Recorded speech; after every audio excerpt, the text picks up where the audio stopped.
पिता परमेश्वर का खुदा ने इसे इकट्ठे किया कि हम अपनी पुत्री को देख पा रहे और प्रभु की महिमा कर पा रहे हैं। हालेलुया। सो प्रभु का आनंद सभी की जिंदगी में बना रहे।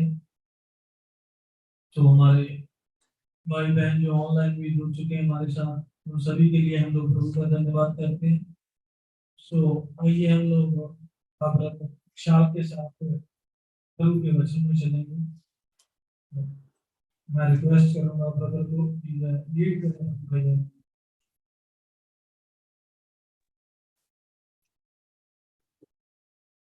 सभी को जय मसीह की। अमरजीत भाई, आवाज आ रही है मेरी?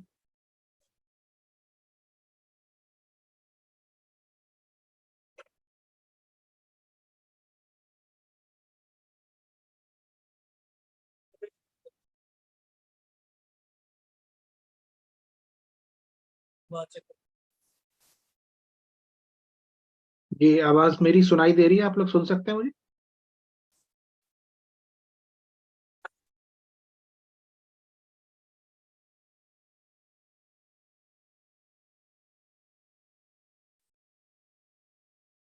आवाज आ रही है विशाल ब्रदर आपकी? जी, ओके।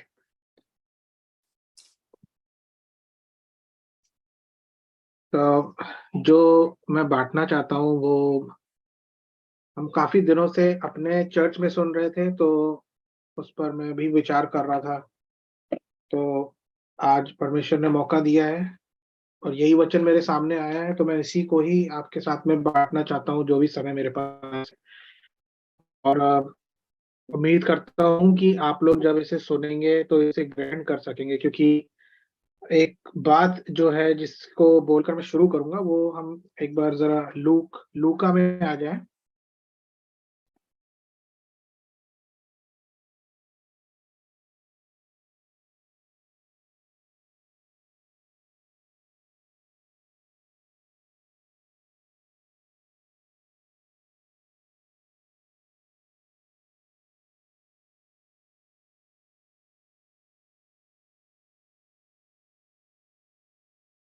लूका और उसका छठवां चैप्टर, 6वां चैप्टर, और उसका 47वें आयत से 47 से देखेंगे। लूका 6 और उसका 47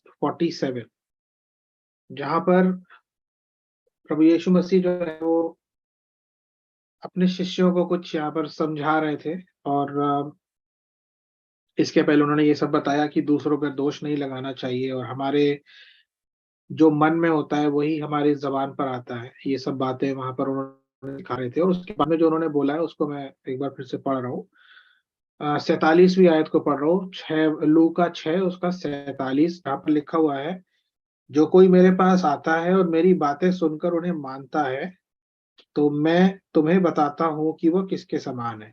वह उस मनुष्य के समान है जिसने घर बनाते समय भूमि गहरी खोदकर चट्टान पर नेव डाली, और जब बाढ़ आई तो धारा उस घर पर लगी परंतु उसे हिला ना सकी।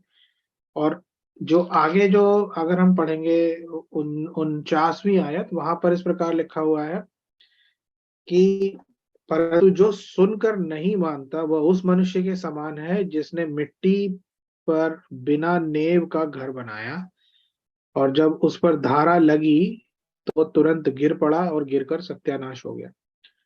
तो यहाँ पर जो दो मनुष्य लिखे हुए, हम इस कहानी को बचपन से सुनते आ रहे हैं कि इस बुद्धिमान ने चट्टान पर घर बनाया और मूर्ख ने अपना घर जो है वो मिट्टी पर बनाया। और यहाँ पर जो बात लिखी हुई है उसको मैं ध्यान से पढ़ रहा था, तो दोनों में ज्यादा फर्क नहीं है। बुद्धिमान में और मूर्ख में बहुत ज्यादा फर्क नहीं है, क्योंकि इन दोनों का जो सबसे बड़ा जो यहाँ पर जो एक फर्क लिखा हुआ है, अगर हम वचन को ध्यान से पढ़ेंगे, तो वो ये है कि मूर्ख ने सुना और नहीं माना, और बुद्धिमान ने, वहां पर लिखा हुआ है 47 में, कि जो कोई मेरे पास आता है, पहली बात, दूसरी बात मेरी बातें सुनता है, और तीसरी बात सुनकर उन्हें मानता है। तो जो ये तीनों बातें पूरा करता है वही बुद्धिमान है, उसी ने जो अपना घर है वो चट्टान पर बनाया है। और अगर कि कोई आता है और सुनता है पर उसको मानता नहीं है, तो वो मूर्ख है। यहाँ पर उनके बारे में कुछ नहीं लिखा है जो नहीं आते हैं या जो नहीं सुनते हैं। यहाँ पर उनके लिए लिखा है जो आते हैं, सुनते हैं और सुनने के बाद में या तो मानते हैं या नहीं मानते। तो यहाँ पर प्रभु यीशु मसीह जो ये सिखा रहे हैं, मेरे समझ से आमतौर पर जो भी विश्वासी लोग हैं उनके लिए बात कर रहे हैं। ये सबके लिए नहीं कह रहे हैं कि मूर्ख और बुद्धिमान।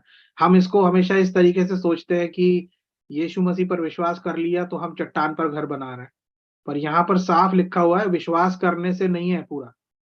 जो जो पहली बात तो आता है, मतलब विश्वास करता है, दूसरी बात वचन को सुनता है और तीसरी बात उसको मानता है। अगर तीनों बातें हम नहीं करते हैं तो हम मूर्ख हैं। अगर हम सिर्फ पहली दो बातें कर रहे हैं और हम ये सोच रहे हैं कि हम विश्वासी हैं, तो हम अपने आप को धोखा दे रहे हैं। तो यहाँ से मैं शुरू करूंगा और बस यही बोलना चाहता हूँ कि जब भी हम वचन सुनते हैं तो अगर हम उसको सुन रहे हैं तो हमें अपने आप से ये सवाल जरूर करना चाहिए कि मैं क्यों सुन रहा हूँ, मैं इधर कलीसिया में क्यों बैठा हूँ, क्यों बैठी हूँ, यहाँ पर मैं क्यों वचन सुन करके मेरे को क्या मिलने वाला है इससे।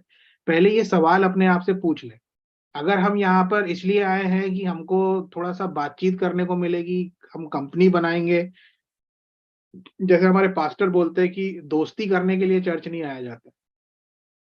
यहाँ पर घरोबा बढ़ाने के लिए हमें कलीसिया में नहीं बैठना है। यहाँ पर हमें इसलिए नहीं बैठना है कि हमें यहाँ पे खाने को मिलता है, हम इसलिए आ रहे हैं।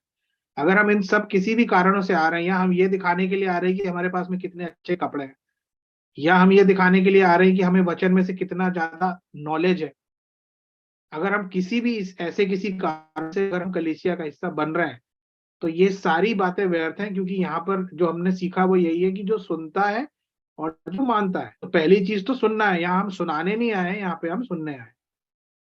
और ये बात सबके लिए है, मेरे लिए भी यही लागू होती है। अगर मैं कलीसिया जा रहा हूँ और मैं सिर्फ इसी विचार से जा रहा हूँ कि आज मैं सबको सिखा दूंगा, आज मैं सबको पढ़ा दूंगा, तो मैं सबसे बड़ा मूर्ख हूँ सबसे पहले। तो हम अगर हम जा रहे हैं तो हम सुनने के लिए, मानने के लिए, उसको ग्रहण करने के लिए जा रहे हैं।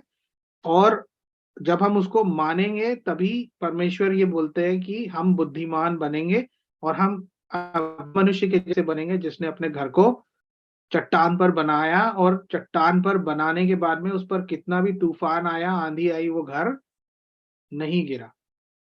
तो अ, ये दो तीन बातें हैं। पर मैं बात कहना चाह रहा था वो मैं इसलिए बोल रहा हूँ क्योंकि ये बार बार हमारे पास घूम के आ रही है। थोड़ा सा समय लूंगा मैं। तो फिलिपियो और उसका दूसरा अध्याय और उसका उसका दूसरा, फिलिपियो 2 और उसका 2, जहां पे लिखा हुआ है, तो मेरा ये आनंद पूरा करो कि एक मन रहो और एक ही प्रेम, एक ही चित्त और एक ही मनसा रखो। और आगे ये लिखा हुआ है, झूठ विरोध या झूठी बड़ाई के लिए कुछ ना करो, पर दीनता से एक दूसरे को अपने से अच्छा समझो। अब ये जो बात यहाँ पर लिखी हुई है ये हम हजारों बार पढ़ चुके होंगे, पर इसको करना आसान काम नहीं है कि मैं अपने आप से किसी को बेहतर समझूं। क्योंकि हमारा जो नेचर होता है जन्म से मनुष्य का, वो यही होता है कि मैं सबसे अच्छा हूँ, मुझसे बेहतर कोई है ही नहीं। और जब तक हमारे अंदर ये रहेगा तो हम शरीर में चल रहे हैं। क्योंकि यहाँ पर जो बातें हैं वो सब आत्मिक बातें हैं, तो उनको समझने के लिए हम सुन सकते हैं, पढ़ सकते हैं, लेकिन उनको पूरा करने के लिए हमें पवित्र आत्मा की सहायता और अगुवाई होना जरूरी है। लेकिन जब तक हम उसको सुनेंगे नहीं, क्योंकि वचन कहता है कि जो विश्वास है वो कहाँ से आता है, वो परमेश्वर के वचन को सुनने से आता है। क्योंकि सुनना जो है वो परमेश्वर के वचन से ही होता है, जैसा लिखा हुआ है परमेश्वर के वचन में ही कि विश्वास सुनने से और सुनना मसीह के वचन से है। तो यहाँ पर जो बात है जिस पर मैं थोड़ा सा जोर डालना चाहता हूँ वो ये कि हम लोग अक्सर जो है कामों को इसलिए करते हैं कि हमें कोई देख रहा है। हम इसलिए जो भी काम कर रहे हैं उसको करने से हमारे बड़ी वाहवाही होगी, या ऐसा मैं करूंगा तो मेरा जो रुतबा है वो बढ़ जाएगा, कलीसिया में बढ़ जाएगा, या दोस्तों में बढ़ जाएगा, या रिश्तेदारों में बढ़ जाएगा। ये कई ऐसे दिमाग में हमारे, क्योंकि मैं वही चीज बोलना चाहता हूँ कि में से कोई भी ऐसा नहीं है जो सिद्ध है। सभी जो है उसके स्वभाव में बनने के लिए प्रयास करते हैं। और वो भी हम अपने काबिलियत से नहीं कर सकते, वो भी हमको उसी की मदद उसमें चाहिए होती है। लेकिन ये एक बहुत जरूरी बात है जो कि मैं सोच रहा था कई दिनों से, कि कई बार हम लोग कार्यों को इसलिए करने लगते हैं कि मतलब हमारा जो जो साथ में जो विश्वासी भाई हैं, या हमारा जो जो भी मतलब आगे जो हमारे अगुए हैं, चाहे वो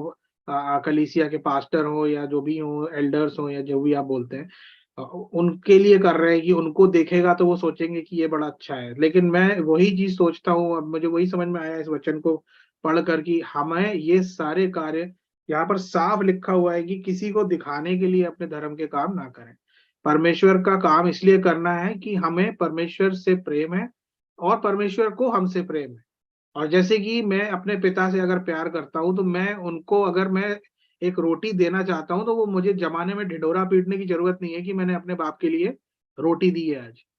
ये तो मेरा फर्ज है क्योंकि मैं उसका बेटा हूँ, और जब मैं छोटा था तो उसने अपना फर्ज पूरा किया। अब जब मैं बड़ा हूं तो मेरे को अपना फर्ज पूरा करना, एक इस तरीके से भी सोच सकते हैं। और दूसरी बात ये कि हर चीज जो है आजकल जमाने में, मैं देखता हूँ कि एक बहुत ये चल रहा है कि हर काम जो करना है, हर काम जो करना है हमें, खासतौर पे परमेश्वर के वचन से संबंधित, प्रचार से संबंधित, गाना भी गा रहे हैं अगर हम क्या बोलते हैं उसको, स्तुति आराधना के लिए, तो अ, हर चीज को फेसबुक पे डाल देना, यूट्यूब पे डाल देना। मतलब मैं प्रचार कर रहा हूँ और प्रचार जो है वो उस पर टेलीकास्ट हो रहा है कि देखो मुझे, मैं कितना धर्मी हूँ, देखो मुझे, मैं कितना अच्छा हूँ। फिर उसके बाद में उस चीज को आप ये मैं इसलिए नहीं, मतलब यूट्यूब पे हमारा भी जाता है, लेकिन इसका एक मकसद, यहाँ पर हम इसको ब्रॉडकास्ट नहीं करते हैं भाई हमें देखो। हम इसको इसलिए डालते हैं कि कल को कोई अगर नहीं सुन पाया या मिस हो गया, या कोई सुनना चाहता है बाहर का, तो हम उसको बता सकते हैं कि ये फलाने उस पे आप जाके सुन सकते हो।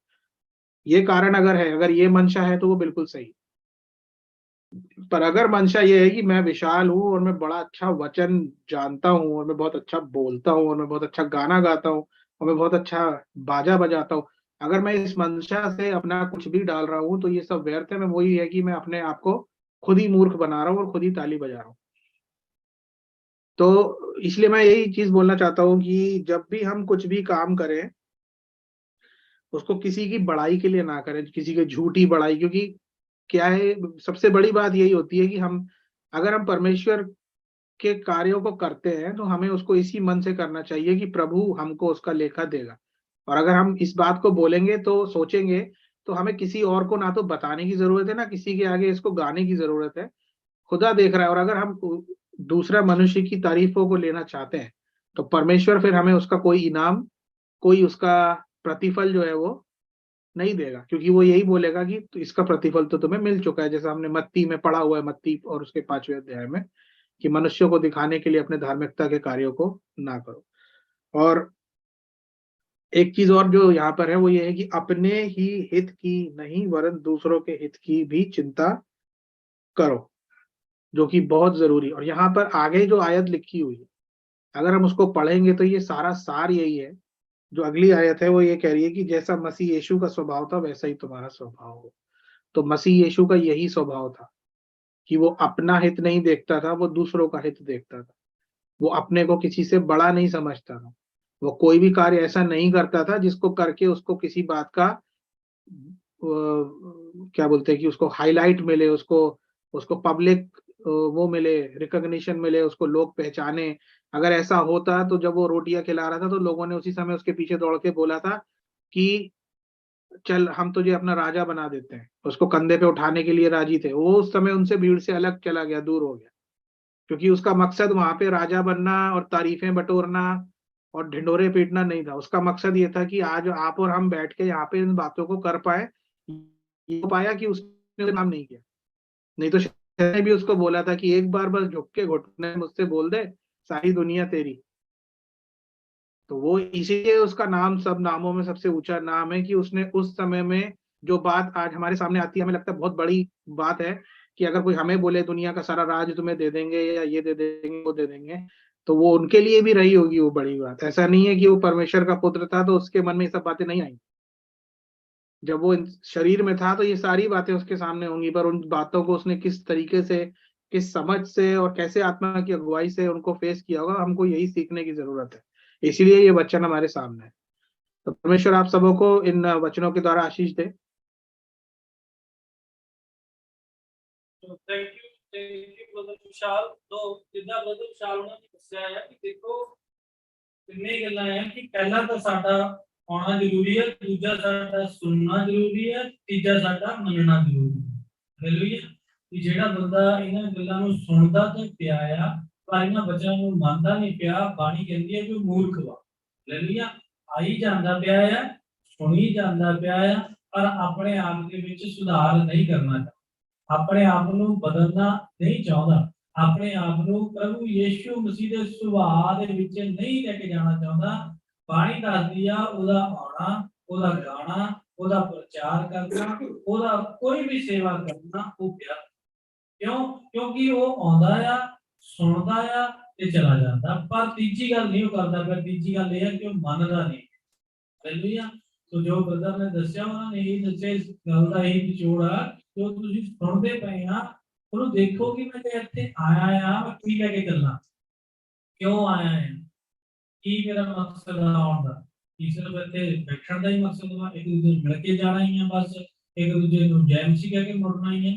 मैं की करना आया, ਇੱਥੇ कुछ ਲੈਣ आया, जो ਮੈਨੂੰ जो परमेश्वर देणगे मैं उस चीज ਨੂੰ पढ़ना आया, उस चीज ਨੂੰ ਲੈ ਕੇ मैं अपने आप ਨੂੰ बदलना आया। परमेश्वर ਦੇ ਅੱਗੇ जाना, खुदा ਮੈਨੂੰ चेंज करे, ਮੈਨੂੰ बदले, मैं मसीह ਦੇ ਸੁਭਾਅ ਵਰਗਾ ਬਣਾ। हालेलुया। लिखिया आ कि जेड़ा नहीं मानदा पिया, सुनी जांदा, आई भी जांदा पर मानदा नहीं, मूर्ख सिर्फ अपने आप ਨੂੰ ਧੋਖਾ ਦੇ ਰਿਹਾ, अंत ਦੇ दिन ਉਹਦੇ ਹੱਥ 'ਚ ਪਛਤਾਉਣਾ है। हालेलुया। जब ਆਪਾਂ आए हैं ਆਪਾਂ लेके जाइए, इन्हां ਨੂੰ सुनिए और उस चीज ਨੂੰ पढ़िए, अपने आप को उस चीज का सुधार ले। हालेलुया। प्रभु आशीष दे। थैंक यू ब्रदर, प्रभु आपको बड़ी आशीष दे। Thank you. तो मैं चाहता हूँ कि ब्रदर अहमद हमें लीड करें जी अपने भाई बहनों को।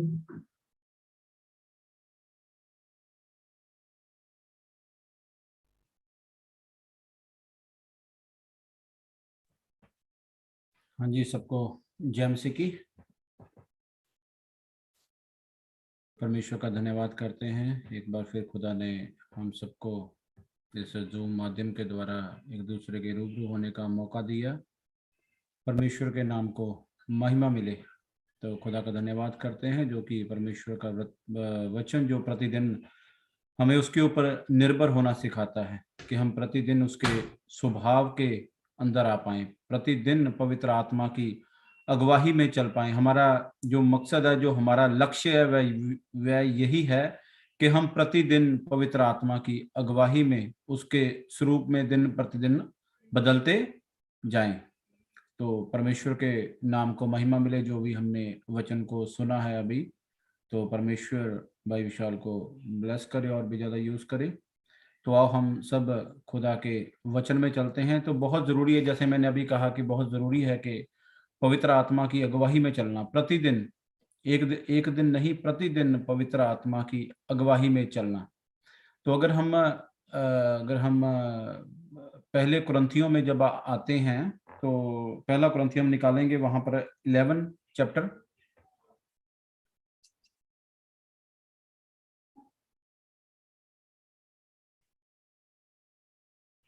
उसकी वर्ष 25 को पढ़ते हैं। 11 पहला कुरिन्थियां ਉਹਦਾ 11 अध्याय ਉਹਦੀ 25 आयत।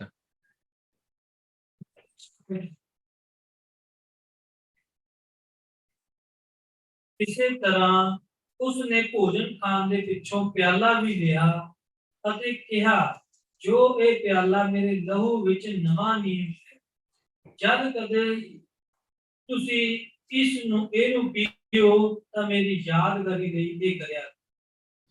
यहाँ पर ना हम एक शब्द को सुनते हैं जो इससे पहले जो हमने कभी नहीं सुना। वो एक शब्द है नई वाचा। वो एक शब्द यहाँ पे यूज किया गया, प्रभु यीशु मसीह ने यहाँ पर यूज किया उस शब्द को, नई वाचा। तो यहाँ पर लिखा है कि और कहा, ये कटोरा मेरे लहू में नई वाचा है। नई वाचा का मतलब क्या है? नई वाचा का मतलब समझना बहुत जरूरी है। इसका मतलब पहले क्या था, पहले पुरानी वाचा थी, हम सब जानते हैं। बट नई वाचा का मतलब है कि प्रतिदिन पवित्र आत्मा की, जैसे मैंने अभी कहा था कि प्रतिदिन पवित्र आत्मा की अगुवाई में चलना ही नई वाचा है।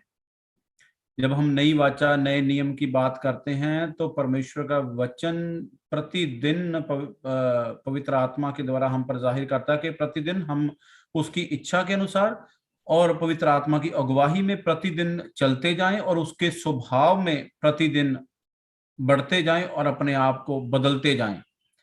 तो ये है नई वाचा का। और बहुत मैंने देखा बहुत सारे लोग 90% अगर हम बात करें मसीहों की, तो वो इस बात को, इस वचन को तो सुनते हैं, तो बट अगर वो नई वाचा की अगर बात करें, पवित्र आत्मा की अगुवाई में चलने की बात करें, तो 90% लोग इसको हल्के में लेते हैं। नई वाचा का मतलब है, जब पवित्र आत्मा की अगुवाई में चलने का मतलब है कि प्रतिदिन अपने आप का इनकार करना, प्रतिदिन अपने आप का इनकार करना, प्रतिदिन क्रूस को उठाना, प्रतिदिन अपनी जो इच्छाओं को मारना और प्रतिदिन परमेश्वर की इच्छा को पूरा करना। ये है नई वाचा का मतलब, ये है पवित्र आत्मा की अगुवाई में चलने का मतलब। और मैं जब इनको पढ़ रहा था तो मुझे लगा कि मैं आपसे भी इन बातों को शेयर करूं। तो बहुत जरूरी है कि हम प्रतिदिन पवित्र आत्मा की अगुवाई में चल पाएं।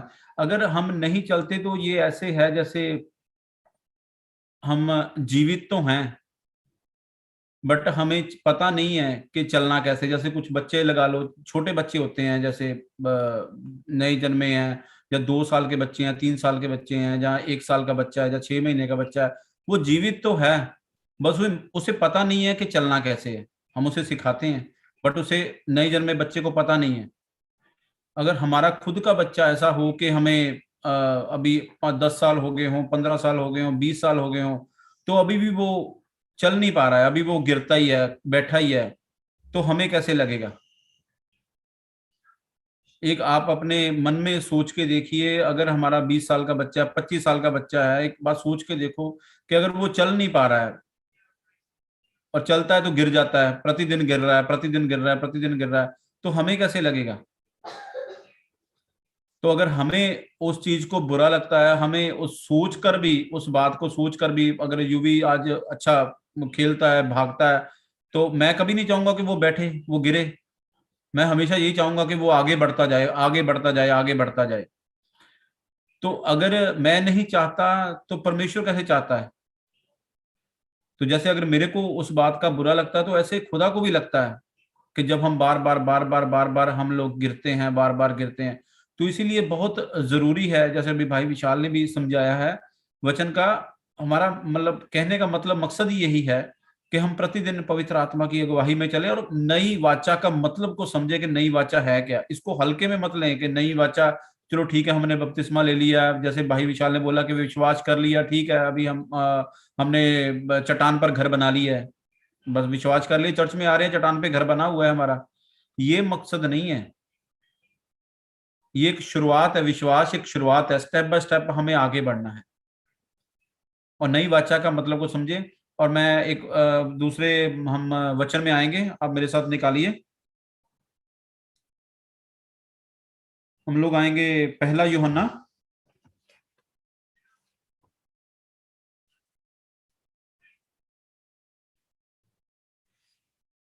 उसका पहला अध्याय, उसकी 9वीं आयत को पढ़ते हैं। पहला यूहन्ना चैप्टर 1 ਉਹਦੀ 9ਵੀਂ ਆਇਤ, ਜੇ ਅਸੀਂ ਆਪਣੇ ਪਾਪਾਂ ਦਾ ਇਕਰਾਰ ਕਰੀਏ ਤਾਂ ਉਹ ਵਫਾਦਾਰ ਅਤੇ ਧਰਮੀ ਹੈ, ਤਾਂ ਜੋ ਸਾਡੇ ਪਾਪਾਂ ਨੂੰ ਮਾਫ ਕਰੇ ਅਤੇ ਸਾਨੂੰ ਸਾਰੇ ਕੁਧਰਮ ਤੋਂ ਸ਼ੁੱਧ ਕਰੇ। यहाँ पर मैं एक बार हिंदी में पढ़ता हूँ। यदि हम अपने पापों को मान ले तो वह हमारे पापों को क्षमा करने और हमें सब अधर्म से शुद्ध करने में विश्वास योग्य और धर्मी है। और जब हम इस वचन को पढ़ते हैं तो बड़े आनंदित होते हैं कि परमेश्वर का वचन कहता है कि जब हम अपने पापों को मान लेते हैं तो परमेश्वर हमें अधर्म से शुद्ध करता है, हम वो विश्वास योग्य है, हमारे पाप माफ हो जाते हैं। तो हम कई बार इसी वचन तक संतुष्ट रह जाते हैं। तो आगे आगे का वचन पढ़िए, नंबर 10। जे आखिए ਜੇ ਆਖੀਏ ਕਿ ਅਸੀਂ ਪਾਪ ਨਹੀਂ ਕੀਤਾ ਹੈ ਤਾਂ ਉਹਨੂੰ ਝੂਠਾ ਬਣਾਉਂਦੇ ਹਾਂ ਅਤੇ ਉਹਦਾ ਵਚਨ ਸਾਡੇ ਵਿੱਚ ਨਹੀਂ ਹੈ। और अभी हम दूसरा अध्याय के 6वें वचन में आते हैं।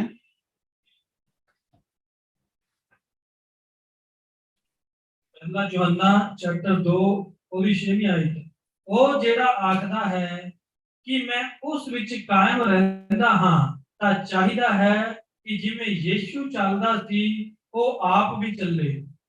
परमेश्वर का वचन जो हमने पहले पढ़ा था, पहला यूहन्ना उसका पहला अध्याय उसका 9वां जो वचन था, परमेश्वर का वचन हमें वहां तक सीमित होने के लिए नहीं कहता। परमेश्वर नहीं चाहता कि हम वहां तक सीमित हो जाएं कि हम अपने पापों को मान लें, हम अपने पापों का इकरार कर लें और वह हमें माफ करने वाला, शुद्ध करने वाला, विश्वास योग्य है, धर्मी परमेश्वर है, वो अच्छा है, वो पवित्र है। हम यहाँ तक सीमित ना रहें।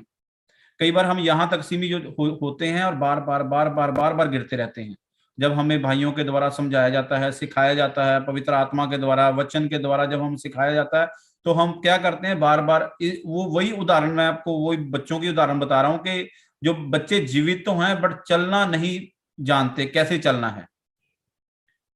ठीक है, हमें भी आत्मिक तौर पर भी हमें मसीह में कुछ होते हैं, कुछ 6 महीने में, 1 साल में, 2 साल में सीख जाते हैं, चलते हैं, दौड़ते हैं, बट आत्मिक तौर पे कभी हम 20 साल हो जाते हैं, मसीह में 15 साल हो जाते हैं, 25 साल हो जाते हैं, पर हम चल नहीं पाते।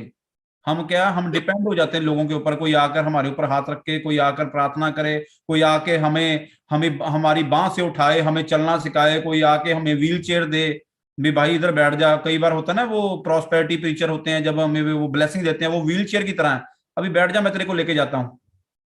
व्हील चेयर देखी, कभी लंगड़ा होता है, कभी लंगड़े को व्हील चेयर देते हैं, वो ऐसे लेके जाती है ना ऐसे, तो वो व्हील चेयर के समान है। जब पास्टर ऐसे पास्टर होते हैं, वो व्हील चेयर देते हैं आदमियों को, जो उनकी चेयर चर्च में आते हैं, तो आप व्हील चेयर में बैठो, हम आपको लेके जाएंगे स्वर्ग।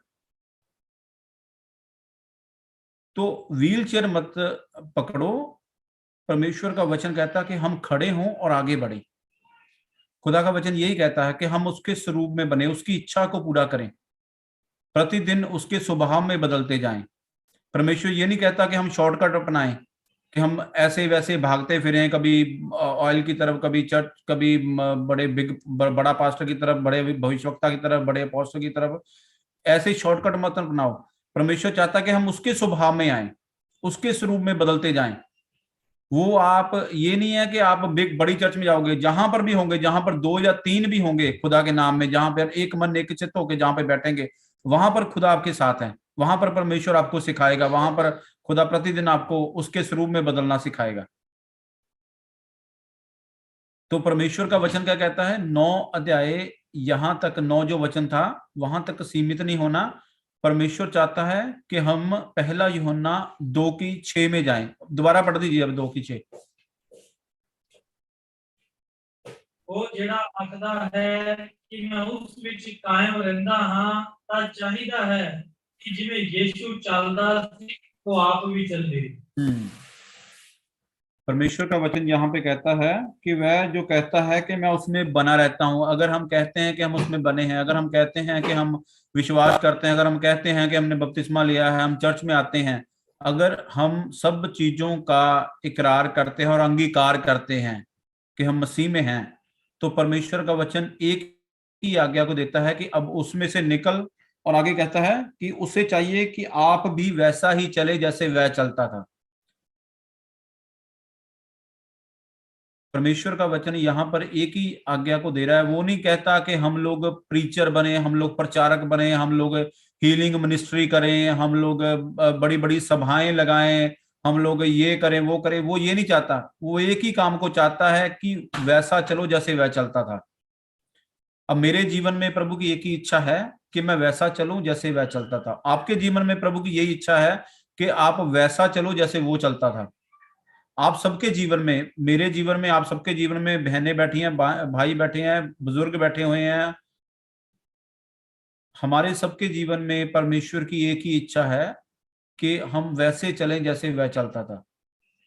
ये इच्छा नहीं है कि मैं आपको ये बड़ी बड़ी बातें बोलूं, अब मैं चलूं ना, तो परमेश्वर की ये इच्छा नहीं है बड़ी बड़ी बातें बोल के मैं भाग जाऊं इधर से स्विच ऑफ करके,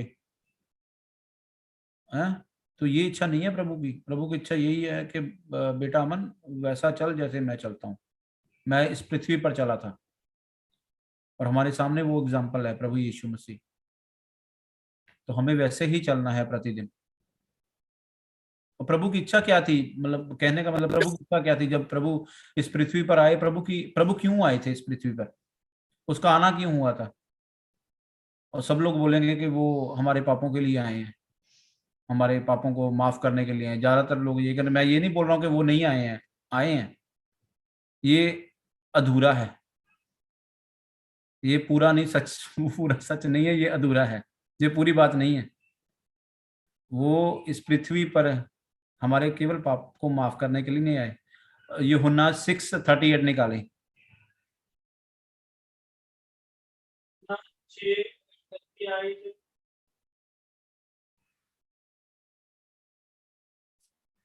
यूहन्ना चैप्टर 6 ओदी 38 आयत, क्योंकि मैं स्वर्ग तो अपनी मर्जी अनुसार करन लई नहीं आया, सगों परमेश्वर की इच्छा अनुसार करन आया हां।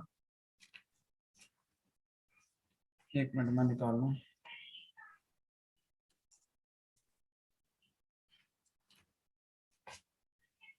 यहाँ पर लिखा है, क्योंकि मैं अपनी इच्छा नहीं वरन अपने भेजने वाले की इच्छा पूरी करने के लिए स्वर्ग से उतरा हूं। ये था प्रभु यीशु मसीह के आने का मकसद। पापों को क्षमा करना है, उन्होंने आए हैं, बट सबसे बढ़कर क्या थी उनके जीवन में कि वो पिता की इच्छा को पूरा करने के लिए स्वर्ग से उतरे हैं। तो हमारे जीवन में भी यही खुदा की है कि हम भी प्रतिदिन प्रभु की, पिता की, स्वर्गीय पिता की इच्छा को हम इस पृथ्वी पर रहते हुए पूरा कर पाए। यहाँ पर अगर हम हैं तो हम प्रतिदिन उसकी इच्छा को पूरा कर पाए। जैसे मैंने पहले बोला था कि प्रतिदिन पवित्र आत्मा की अगुवाई में चलना। नई वाचा, जब हम कहते हैं कि हम नई वाचा में हैं, जब हम कहते हैं कि हम नए नियम में हैं, हम नई वाचा में हैं, तो हम वैसे चलें भी। बहुत सारी बड़ी बड़ी चर्चें हैं जो नई वाचा का बोलते हैं कि नई वाचा, पर अभी भी वो पुरानी वाचा में बैठे हुए हैं, क्योंकि उनके काम बताते हैं कि वो पुरानी वाचा के हैं। बट अगर हम कहते हैं कि हम नई वाचा के हैं, तो हमें वैसे चलना भी है जैसे वह चलता था। और यही एक लक्ष्य है, यही एक टारगेट जिसको बोलते हैं ना भी यार, जब कोई आदमी दौड़ता है तो उसका एक लक्ष्य होता है कि वो किस तरफ भाग रहा है। जब हम बहुत बच्चे यहाँ पर भाई बैठे हुए हैं, जब बहनें बैठे होंगी, स्कूल टाइम बहुत बार हमने दौड़ा होगा। जब हम एक दौड़ को दौड़ते हैं तो हमें पता होगा यार ये फिनिश लाइन है, यहाँ तक पहुंचना है हमने। तो इसी तरह हमारी फिनिश लाइन, जो हमें हमारा जो टारगेट है, जो हमारा लक्ष्य है, वो यही है कि प्रतिदिन उसके स्वभाव में बदलते जाना। इसीलिए खुदा ने हमें यहाँ पे ठहराया, इसीलिए आप यहाँ पर बैठे हो। ये नहीं कि आप हम हमें सुनने के लिए आए हो। ये हम कभी मत ये सोचना कि आप हमें सुनने के लिए आते हो। हम कुछ भी नहीं है। मैं ये नहीं कहता हूँ कि हम कभी पाप नहीं करते हैं इसलिए हम प्रचार करते हैं। और झूठे हैं वो लोग जो ये बातें बोलते हैं कि हम कभी पाप नहीं करते। ठीक है, इसका मतलब मैं अगर आपको बता रहा हूँ कि ये मतलब ये नहीं है कि मैं बहुत ज्यादा आत्मिक हूँ, बहुत ज्यादा मैं समझदार हूँ, आपसे बढ़कर जानता हूँ, आपसे ज्यादा नॉलेज है। ये जो हमारी नॉलेज है ये सब कचरा है। जो हमारा पवित्र आत्मा जब सिखाता है वही हम लोग बांटते हैं। जब पवित्र आत्मा जब रिवील करता है तो हमारा जो नॉलेज है वो कचरा है वो सब। तो इसलिए मैं बार बार यही आपके आगे का बोलता हूँ कि प्रति हमारा सबका यही लक्ष्य है कि हम उसके स्वभाव में आ सकें। जो हमारा लक्ष्य है हम वहां पर पहुंच सकें। और हमारा एक ही लक्ष्य है प्रभु यीशु मसीह के स्वभाव में बदलते जाना। और वो हमारे केवल हमारे अपने शारीरिक बल के द्वारा नहीं होगा, वह केवल और केवल पवित्र आत्मा की अगुवाई के द्वारा होगा, जब पवित्र आत्मा हमें लीड करेगा। क्या आप किसी को माफ कर सकते हो? कभी नहीं माफ कर सकते। क्या आप किसी को कोई आपकी एक गाल पर मारे या कोई आपको गाली दे, आप उसको बर्दाश्त कर सकते हो? नहीं कर सकते आप। अब दबाकर एक खींच के मारोगे दोबारा, कैसे तूने मारा भाई? जब तक पवित्र आत्मा आपके अंदर नहीं है तब तक वो आपको रोकना नहीं सिखाएगा। जब जब पवित्र आत्मा आएगा तब वो आपको वो करेगा कि रुक जा, आपको प्रतिदिन सिखाएगा। तो जरूरी है कि हम पवित्र आत्मा से भरें। पवित्र आत्मा से भरने का ये मतलब नहीं कि गिराना शुरू कर दो यहाँ पे लोगों को, और जो कुर्सियों में बैठे हैं उनको भी गिरा दो, पीछे को जो बेचारे पहले से बैठे हुए हैं उनको भी गिरा दो। ये मतलब नहीं है पवित्र आत्मा का। पवित्र आत्मा का मतलब है कि हम बदले, यीशु मसीह के स्वभाव में आए। पवित्र आत्मा इसीलिए दिया गया है, गिराने के लिए नहीं दिया किसी को। पवित्र आत्मा प्रभु यीशु मसीह के स्वभाव में सहायक दिया गया है, सहायता करने के लिए, प्रभु यीशु मसीह के स्वभाव में लाने के लिए, इसलिए सहायक मिला है। तो खुदा आपको बरकत दे। टाइम ज्यादा हो रहा है, माफी चाहता हूँ। तो खुदा आपको बरकत दे।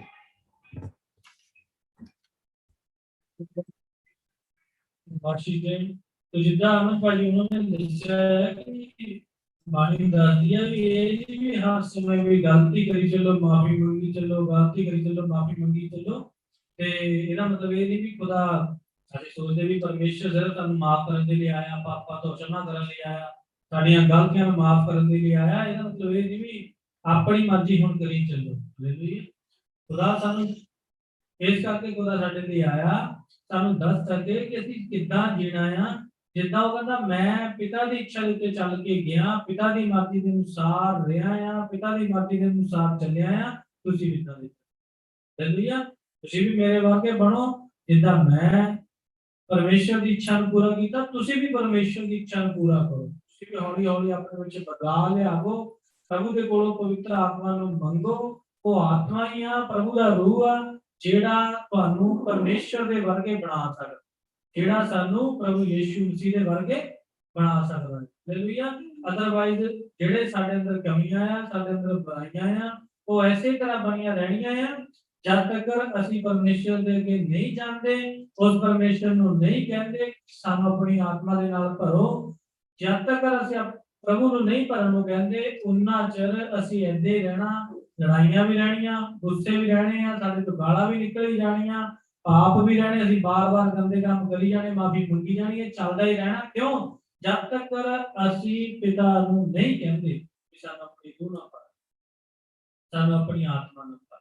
ਤੇ ਉਹਦੀ ਆਤਮਾ ਦੀ ਭਰਨ ਦੀ ਨਿਸ਼ਾਨੀ ਇਹੀ ਆ ਕਿ ਜਿਹੜਾ ਸਾਡਾ ਸੁਭਾਅ ਆ ਉਹ ਯੀਸ਼ੂ ਮਸੀਹ ਦੇ ਸੁਭਾਅ ਦੇ ਵਿੱਚ ਬਦਲ ਰਿਹਾ ਹੈ। ਹਾਲੇਲੂਇਆ। ਆਤਮਾ ਨਾਲ ਭਰਨ ਦੀ ਨਿਸ਼ਾਨੀ ਇਹੀ। ਆਤਮਾ ਨਾਲ ਭਰਨ ਦੀ ਨਿਸ਼ਾਨੀ ਇਹ ਨਹੀਂ ਜਿੱਦਾਂ ਮਨ ਭਾਜੀ ਨੇ ਦੱਸਿਆ ਕਿ ਡਿੱਗਣ ਲੱਗ ਜਾਓ, ਲੇਟਣ ਲੱਗ ਜਾਓ, ਰੋਣ ਲੱਗ ਜਾਓ, ਹੱਸਣ ਲੱਗ ਜਾਓ। ਇਹ ਨਿਸ਼ਾਨੀਆਂ ਨਹੀਂ, ਇੱਕੋ ਹੀ ਨਿਸ਼ਾਨੀ ਆ ਕਿ ਜਿਹੜਾ ਤੁਹਾਡਾ ਸੁਭਾਅ ਆ ਯੀਸ਼ੂ ਮਸੀਹ ਦੇ ਸੁਭਾਅ ਦੇ ਵਰਗਾ ਬਣ ਰਿਹਾ ਆ। ਹਾਲੇਲੂਇਆ। ਸਾਡੇ ਵਿੱਚੋਂ ਗੁੱਸਾ ਜਾ ਰਿਹਾ, ਸਾਡੇ ਵਿੱਚੋਂ ਜਹਿਲਤ ਜਾ ਰਹੀ ਆ, ਸਾਡੇ ਵਿੱਚੋਂ ਈਰਖਾ ਜਾ ਰਹੀ ਆ, ਸਾਡੇ ਵਿੱਚੋਂ ਪਾਪ ਜਾ ਰਿਹਾ ਆ। ਮੇਰੇ ਕੋਲ ਗਲਤ ਕੰਮ ਹੁੰਦੇ ਸੀ, ਉਹ ਨਹੀਂ ਹੋ ਰਹੇ। ਕਿਉਂ? ਕਿਉਂਕਿ ਪਿਤਾ ਨੇ ਮੈਨੂੰ ਆਪਣੀ ਆਤਮਾ ਨਾਲ ਭਰਿਆ।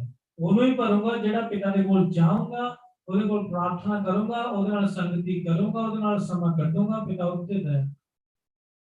ਥੈਂਕ ਯੂ ਬ੍ਰਦਰ ਅਮਨ, ਪ੍ਰਭੂ ਤੁਹਾਨੂੰ ਆਸ਼ੀਸ਼ ਦੇਣ। तो आप आगे चलेंगे जी ब्रदर बीके ਦੇ ਨਾਲ ਵਚਨਾਂ ਦੇ ਵਿੱਚ।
Thank you, Jesus. परम जैन सिद्धि, ब्रदर विशाल जैन सिद्धि, ब्रदर अमन जैन सिद्धि। आवाज आ रही ब्रदर? ओके। हालेलुया।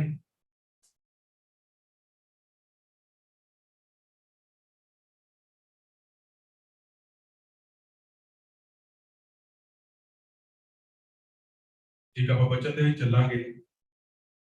ਵਚਨ ਦੇ ਵਿੱਚ ਜਾਣ ਤੋਂ ਪਹਿਲਾਂ ਮੈਂ ਤੁਹਾਨੂੰ ਪੁੱਛਣਾ ਚਾਹੁੰਦਾ ਕਿੰਨੇ ਲੋਕਾਂ ਨੇ ਮਨੀਪੁਰ ਦੀ ਘਟਨਾ ਨੂੰ ਦੇਖਿਆ ਹੈ? ਆਪਣੇ ਹੱਥਾਂ ਨੂੰ ਉਠਾਓ ਜਿਹੜਾ ਨਿਊਜ਼ ਸੁਣੀ ਆ ਜਾਂ ਜੋ ਮਸੀਹਾਂ ਦਾ ਵਿਰੋਧ ਹੋ ਰਿਹਾ ਉੱਥੇ ਜੋ ਆਪਸ ਵਿੱਚ ਲੜਾਈ ਝਗੜੇ ਵਧੇ ਹੋਏ ਆ, ਚਰਚਾਂ ਨੂੰ ਅੱਗ ਲਗਾਈ ਜਾ ਰਹੀ ਹੈ।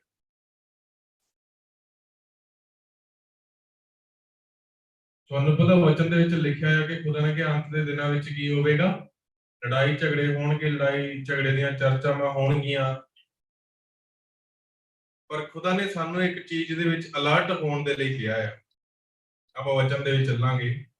ਇਹ ਸਭ ਕੁਝ ਹੋਣਾ ਹੈ ਕਿਉਂਕਿ ਆਪਾਂ ਅੰਤ ਦੇ ਦਿਨਾਂ ਦੇ ਵਿੱਚ ਬੈਠੇ ਹੋਏ ਆ। ਆਪਾਂ ਕੱਢਾਂਗੇ ਮੱਤੀ ਦੀ ਕਿਤਾਬ ਉਸਦਾ 24 ਅਧਿਆਇ ਉਸਦੀ 12 ਆਇਤ ਤੋਂ ਪੜਾਂਗੇ।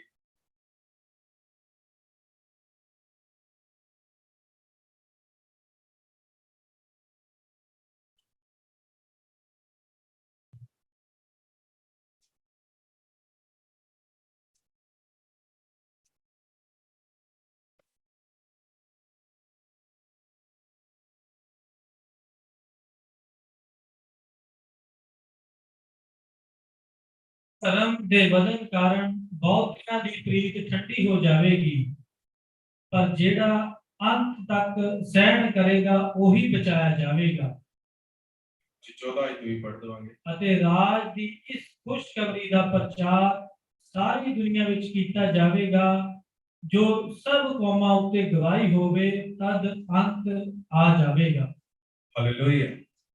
ਵਚਨ ਦੇ ਵਿੱਚ ਕੀ ਲਿਖਿਆ ਆ? ਧਿਆਨ ਦੇ ਨਾਲ ਆਪਾਂ ਵਚਨ ਨੂੰ ਸੁਣਾਂਗੇ। ਦੇਖੋ ਜੋ ਮਨੀਪੁਰ ਦੇ ਵਿੱਚ ਹੋ ਰਿਹਾ, ਤੁਸੀਂ ਹਲੇ ਨਿਊਜ਼ ਵੀ ਦੇਖੀ ਆ, ਬਹੁਤ ਹੀ ਕਹਿ ਦਈਏ 100% ਦੇ ਵਿੱਚੋਂ ਸਿਰਫ 5-10% ਆਪਾਂ ਦੇਖਿਆ ਹੈ। ਜੋ ਉੱਥੇ ਹੋ ਰਿਹਾ ਉਹ ਬਿਆਨ ਤੋਂ ਬਾਹਰ, ਕਿਉਂਕਿ ਜਿਹੜੀ ਮੀਡੀਆ ਕਦੀ ਵੀ 100% ਚੀਜ਼ਾਂ ਪਬਲਿਸ਼ ਨਹੀਂ ਕਰਦੀ। ਉਹਨਾਂ ਨੂੰ ਪਤਾ ਆ ਕਿ ਵਰਲਡ ਵਾਈਡ ਨਿਊਜ਼ ਦਾ ਤੇ ਸਰਕਾਰਾਂ ਵੀ ਦੇਖ ਸਕਦੀਆਂ। ਜਿਹੜਾ ਉੱਥੇ ਅਤਿਆਚਾਰ ਹੋ ਰਿਹਾ ਸਹਿਣ ਤੋਂ ਬਾਹਰ ਹੋ ਰਿਹਾ।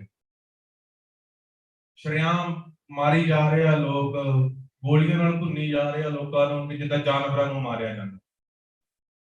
ਇਨਸਾਨਾਂ ਨੂੰ ਇਨਸਾਨ ਨਹੀਂ ਸਮਝ ਰਹੇ, ਇੰਨੀ ਦਰਿੰਦਗੀ ਕਰ ਰਹੇ ਆ। ਖੁਦਾ ਨੇ ਆਪਣੇ ਵਚਨ ਦੇ ਵਿੱਚ ਲਿਖਿਆ ਕਿ ਅੰਤ ਦੇ ਸਮੇਂ ਵਿੱਚ ਸੱਚਮੁੱਚ ਕੋ ਧਰਮ ਵਧਣਾ ਹੈ। ਇਹ ਜਿਹੜਾ ਕੋ ਧਰਮ ਵਧਣਾ, ਇਹ ਜਿਹੜਾ ਹੁਣ ਵੱਧ ਰਿਹਾ ਹੈ, ਹੋਰ ਕੰਟਰੀ ਦੇ ਵਿੱਚ ਨਹੀਂ ਇਹ ਘਟਨਾ ਘਟ ਰਹੀ, ਇਹ ਸਾਡੀ ਇੰਡੀਆ ਕੰਟਰੀ ਦੇ ਵਿੱਚ ਇਹ ਘਟਨਾ ਕਿੱਥੇ ਘਟ ਰਹੀ ਆ? ਸਾਡੀ ਇੰਡੀਆ ਕੰਟਰੀ ਦੇ ਵਿੱਚ ਇਹ ਘਟਨਾ ਘਟ ਰਹੀ ਹੈ, ਉਹ ਵੀ ਮਸੀਹਾਂ ਦੇ ਨਾਲ।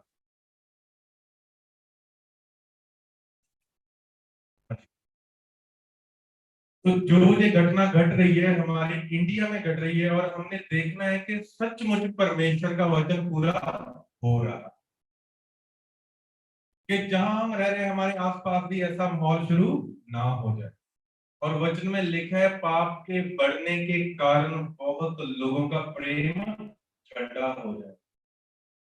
हालेलुया। क्या हम इन दिनों में अपने हालातों में तो नहीं फंसे हुए कि परमेश्वर मेरे लिए ये कर दे, परमेश्वर मेरे लिए वो कर दे, और हम परमेश्वर की दया को अपने अंदर नहीं रख रहे और उन लोगों को नहीं देख रहे जिनका विरोध हो रहा है और जिनके ऊपर अत्याचार हो रहा है, उनके प्रति हमारी कोई दया नहीं है, उनके प्रति हमारे अंदर कोई प्रेम नहीं है। हम बोल रहे हैं कि उनका विरोध हो रहा है, हम तो अपने घर में अच्छा गुजारा कर रहे हैं, हम तो खा पी रहे हैं, हमें थोड़ी कोई प्रॉब्लम है। हालेलुया। समय का कुछ भी नहीं। इसलिए परमेश्वर का ध्यान रखो कि अंत के समय में पाप बढ़ेगा, और पाप बढ़ने के कारण बहुत लोगों का प्रेम ठंडा हो जाएगा, बहुत से लोग घबरा जाएंगे और बहुत से लोग उससे दूर होने लगेंगे। हालेलुया। तो इसलिए हमें चौकस रहने की जरूरत है। और आगे वचन पढ़ेंगे, 13 वचन को हम पढ़ेंगे, उसमें क्या लिखा है कि परमेश्वर हमें क्या कहने के लिए बोल रहा है, क्या करने के लिए बोल रहा है। परंतु जो अंत तक धीरज धरे रहेगा उसी का उद्धार होगा। परमेश्वर ने कहा जो अंत तक सहेगा, जिसके अंदर धीरज होगा, जो वहां पर मर रहे हैं या जिनके उनके ऊपर अत्याचार हो रहा है, पृथ्वी पर से वो मर रहे हैं, लेकिन उनकी आंख सीधा स्वर्ग में। हालेलुया।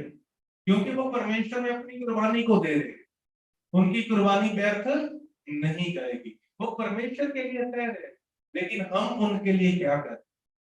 हम उनके लिए प्रार्थना करें, क्या हम उनके लिए कोई बोझ रख रहे हैं जो परमेश्वर ने हमें जिम्मेवारी दी हुई है?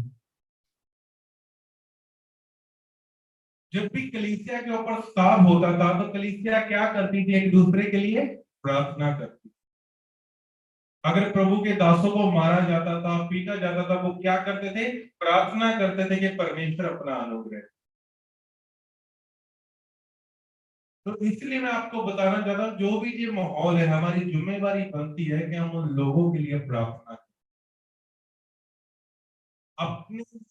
अपनी इच्छाओं को मारकर, अपनी जरूरतों को छोड़कर, अपनी चलियाई को छोड़कर, अपनी बरकत को छोड़कर, हमारा फर्ज है कि जो जो माहौल है हम उन लोगों के लिए प्रार्थना, जो परमेश्वर वहां पर शांति दे, उन लोगों को सुरक्षित करे।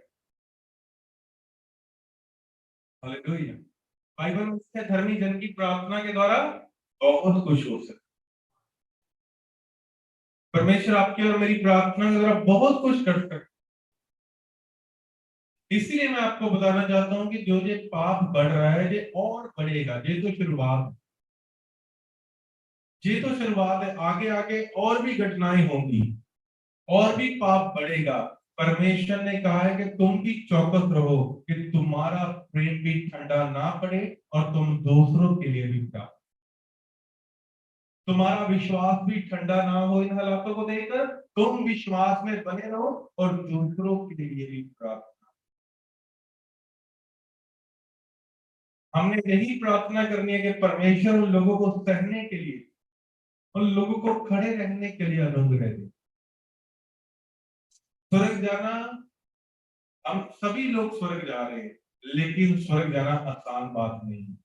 परमेश्वर का जो सहेगा, जो मेरे वचन के ऊपर खड़ा रहेगा, वही स्वर्ग के राज्य के परमेश्वर। हालेलुया। तो इसलिए हमें ध्यान रखना है इन वचनों का कि हमारा फर्ज बनता है लोगों के लिए प्रार्थना। यीशु मसीह ने जान किसके लिए दी? अपने लिए जान दी। क्या यीशु मसीह ने अपने पापों के लिए जान दी कि हमारे पापों के लिए? जोर से बोलो, किसके पापों के लिए? क्यों? हमारा जो रिश्ता था यीशु मसीह के साथ,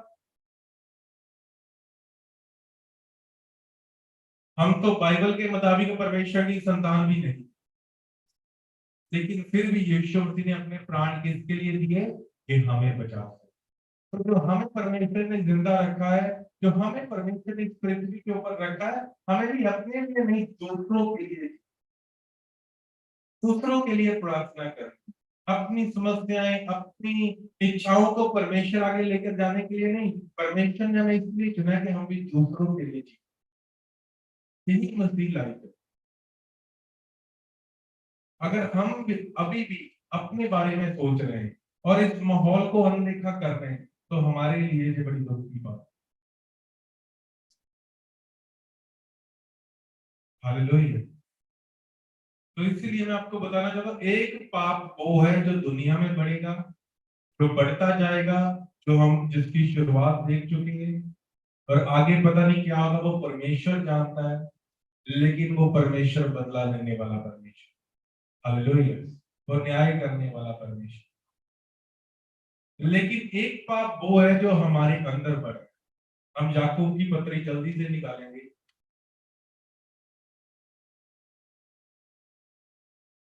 याकूब की पत्री, उसका पहला अध्याय,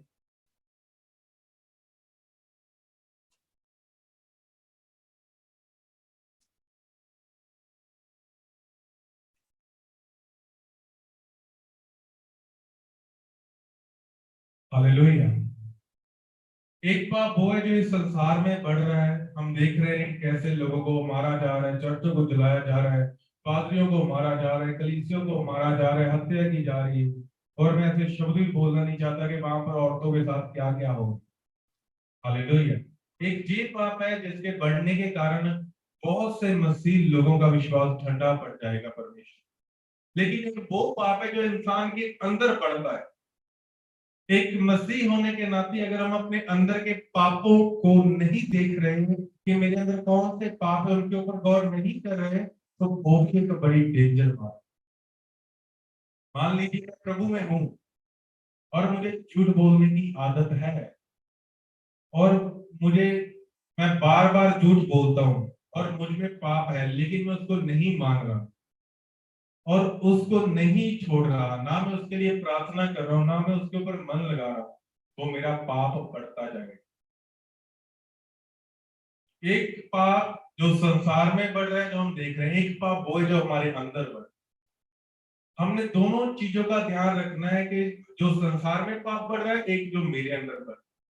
अगर वो मेरे अंदर पाप बढ़ता जा रहा है, बढ़ता जा रहा है, मैं उसको इग्नोर कर रहा हूं, उसको देख नहीं रहा, जो मेरे अंदर पाप है। हम परमेश्वर के वचन में पढ़ेंगे क्या परमेश्वर का वचन कहता है। याकूब की पत्री उसका पहला अध्याय उसकी 15-16 पढ़ दीजिए जल्दी से। याकूब चैप्टर 1 ਉਹਦੀ 15ਵੀਂ ਤੇ 16ਵੀਂ ਉਪਰੰਤ ਜਦ ਤੁਸੀਂ ਉਸ ਉਜਾੜਨ ਵਾਲੀ ਘਿਨੌਣੀ ये याकूब दी पत्री उसका एक अध्याय उसकी 15 से 16 आयत में पढ़ा है। फिर कामना गर्भवती हो, फिर अभिलाषा गर्भवती होकर पाप को जनती है और पाप बढ़ जाता है तो मृत्यु को उत्पन्न करता है। हे मेरे प्रिय भाइयों, धोखा ना खाओ। वचन में क्या लिखा है कि फिर अभिलाषा गर्भवती होती है और पाप को जनती है और पाप बढ़ जाता है और पाप मृत्यु को उत्पन्न करता है। हालेलुया। याद रखिए कि एक वो पाप है जो हमारे अंदर अभिलाषा है, लस्ट है, गलत कामों की, चोरी करने की, पाप करने की, झूठ बोलने की। अगर हम इन कामों के ऊपर ध्यान नहीं दे रहे, अपने जीवन को प्रतिदिन नहीं जांच रहे, हम उन पापों में बढ़ते जा रहे हैं, उन पापों में बढ़ते जा रहे हैं। और देखिए गर्भवती होगी, पाप गर्भवती होगा तो एक समय आएगा हमारे अंदर जो मौत हो जाएगी। हालेलुया। मैं आपको बताना चाहता हूँ, आप मसीह लाइफ में अपने आप को देखें। जब आप प्रार्थना करते हैं, जब आप बाइबल पढ़ते हैं, जब आप परमेश्वर के वचन के अनुसार अच्छी रीति से चलते हैं, तो आप विश्वास के द्वारा प्रभु से मांगते और आपके अंदर विश्वास भी होता है कि प्रभु मुझे देगा। लेकिन जब हम मसीह से दूर होना शुरू कर देते हैं, पाप में चले जाते हैं, गलतियों गुनाहों में चले जाते हैं, हमारे अंदर विश्वास कम होना शुरू हो जाता है। हमें लगता है कि प्रभु कुछ भी नहीं करेगा। धीरे धीरे करते करते करते हमारा विश्वास ठंडा होता है, हमारा मन प्रभु की संगति में जाने के लिए भी नहीं होता, तो हमारा विश्वास और प्रेम ठंडा पड़ता जाता। हालेलुया। अगर हम अपने जीवन को नहीं जांचेंगे, अगर हम शैतान को मौका देंगे, अपनी अभिलाषा को मौका देंगे और उन पाप को हम नहीं देखेंगे जो हमारे अंदर है, अगर उन अभिलाषा को हम नहीं देखेंगे और एक समय आएगा वो चीजें हमें नाश की ओर लेंगी और हमें विश्वास से भटका देगी, हमारे प्रेम को खत्म कर देगी। और वचन में लिखा है जब एक अभिलाषा बढ़ती जाती है और फिर गर्भवती होकर वो पाप को जन्म देती है, पाप मौत को जन्म। आज लोग ये देख रहे हैं कि संसार में पाप बढ़ रहा है, मसीहों पर अत्याचार हो रहा है, जो वो है जो प्रभु ने कहा संसार में पाप बढ़े। लेकिन याकूब में लिखा है ऐसा पाप भी है, अगर वो तेरे अंदर बढ़ता गया, अगर उसके ऊपर तूने अपना मन नहीं लगाया, तूने उसे छोड़ने का मन नहीं बनाया, तो एक समय आएगा वो तुम्हें सत्यानाश के करके। तो आज के दिन हमने अपने आप को जांचना है, अपने आप को देखना है कि हम किस रीति से अपना जीवन व्यतीत करते हैं। हालेलुया। पहला मैंने वचन क्या बताया कि अंत के समय में क्या होगा, पाप बढ़ेगा, जो बढ़ रहा है, जो हम मणिपुर में देख रहे हैं। मैंने आपको वीडियो नहीं दिखाई, वहां पर लड़की को बीच में बिठाया है, लोग आ रहे हैं, जा रहे हैं और लड़की को वो मार रहे हैं और गन लड़की के सिर के ऊपर रखी हुई है, एक गोली मारता है और फिर जाकर उसके मुंह के ऊपर 5-6 गोलियां मारता है, बिल्कुल जैसे एक गुब्बारा फटता है ऐसे मुंह फट जाता है उस लड़की। श्रेयाम अत्याचार कर रहे, चर्चों को जला रहे हैं, श्रेयाम सब कुछ जो बाइबल में लिखा है उनके समय में। ये संदेश है हमारे लिए कि हम इन जो माहौल चल रहा है इसको देखकर अपने जीवन में एक परिवर्तन ले, एक बदलाव लेकर। हालेलुया। जैसी भी हमारी लाइफ चल रही है कोई बात नहीं, परमेश्वर हमें भूखा सोने नहीं दे, उसका वादा है। आप में से कोई ऐसा है जिसने बोला है कि मैं 2 दिन तक भूखा रहा हूं, मुझे प्रभु ने कुछ मुहैया नहीं किया? एक भी बैठा है जहां पर कि आपने बोला मैं 3 दिन से भूखा पड़ रहा और मेरी कितने सार नहीं ली और प्रभु ने मुझे खाने के लिए नहीं दिया? कोई है ऐसा? परमेश्वर हमें संभाल रहा है, वो हमें दे रहा है, वो हमें देख रहा है, वो आगे भी हमें संभालेगा। इसीलिए हमें ध्यान देना है कि हमें इस जो टाइम चल रहा है इस टाइम में कैसे हमें अपनी जिंदगी को बिताना। 2 तरह का पाप है जो एक दुनिया में बढ़ेगा, अत्याचार बढ़ेगा, मसीह लोगों को मारा जाएगा, लेकिन एक पाप वो है जो मसीह के अंदर बढ़ेगा, मसीह लोगों। हमने दोनों के ऊपर गौर करनी है, दोनों के ऊपर ध्यान लगाना है। हालेलुया। हम ऐसा ना देखी जाए कि दुनिया में पाप बढ़ रहा है और अपने अंदर हम देखें ना, अपनी कमियों को देखें ना, अपनी कमियों को सुधारें ना, तो बाद में पता चले कि हम किसी और ही जगह हमारी आंख खुले। हालेलुया। इसलिए हमने इन दिनों में गौर करनी है और उन लोगों के लिए प्रार्थना करनी है। हो सके तो रोजी रखकर प्रार्थना करो कि परमेश्वर आपकी शांति वहां पर जाए और जो भी पॉलिटिकल लीडर है प्रभु उनको बुद्धि दे, उनको समझ दे, उनको दया दे, ताकि जो वो लोगों के लिए एक सही न्याय कर सके। ये तो हमारा परमेश्वर न्याय करने वाला परमेश्वर। उसने कहा है कि राजे की राजगद्दी धर्म के साथ स्थापित रहेगी, बनी रहेगी, धार्मिकता के साथ बनी रहेगी।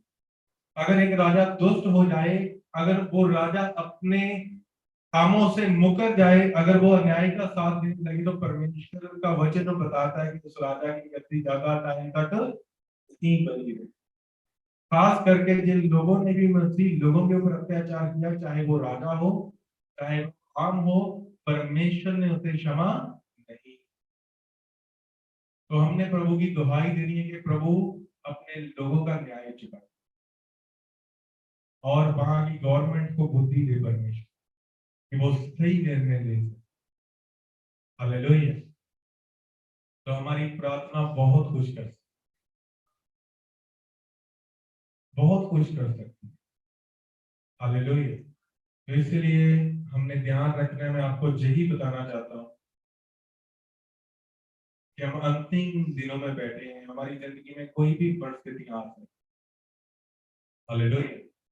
मैं नहीं बोल सकता कि मेरी जिंदगी में ये हालात नहीं है, कुछ भी हो सकता है, किस तरह का भी हो सकता है, लेकिन प्रभु ने हमें वचन दिया है कि जो अंत तक सहेगा वो ही बचाएगा। तो हमने भी अपनी जिंदगी में तैयार रहना है कि कल को कोई भी मेरी जिंदगी में परिस्थिति आए तो मैं प्रभु को न छोड़ूं। हम ऐसे मसीही ना बने हमारे घर में लड़ाई झगड़ा हो गया तो हम अभी चर्च जाने के लिए कतरा रहे, मैं नहीं चर्च जाऊंगी, क्या मिलता है मुझे वहां जाने। हम अगर घर की परिस्थितियों को देखकर संगति में जाने से रुक जाते हैं, तो अगर प्रभु के नाम के कारण हमारे ऊपर पाप आएगा तो फिर हम क्या करेंगे? फिर तो ये 100% श्योर है कि हम प्रभु को छोड़ देंगे।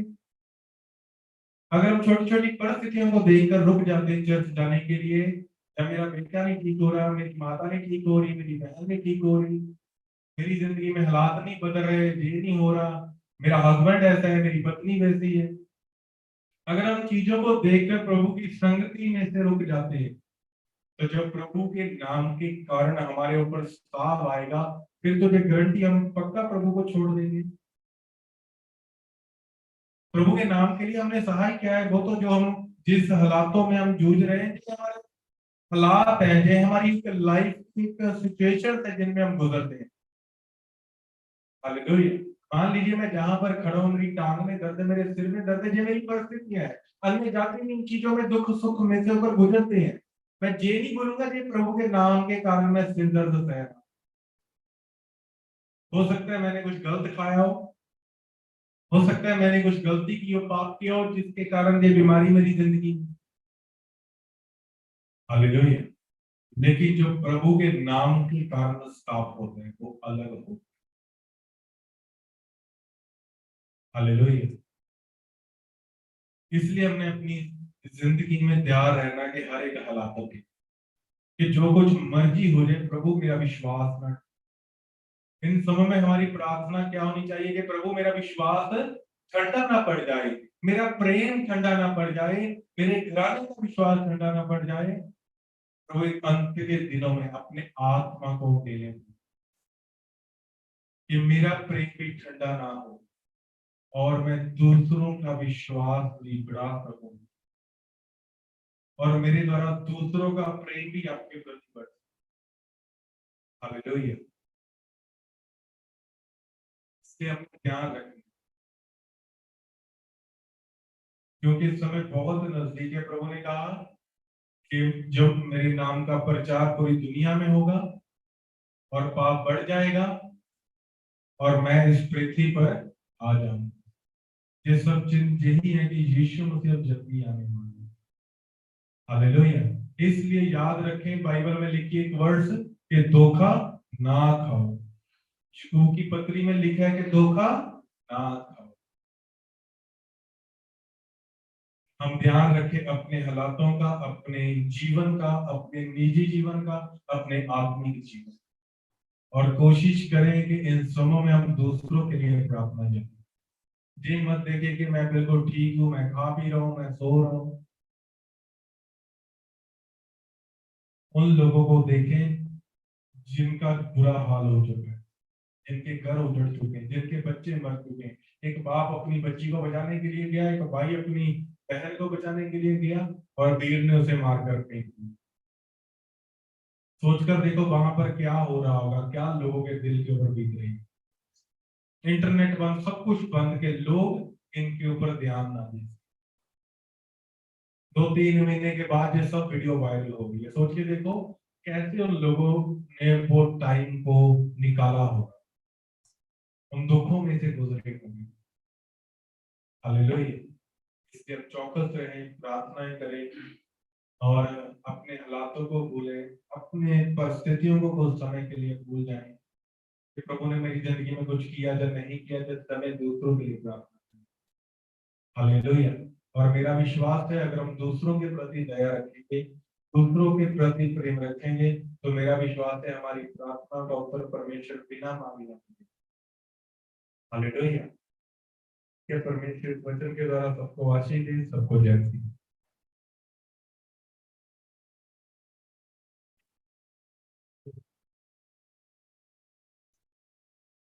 आइए हम लोग सबके बीच में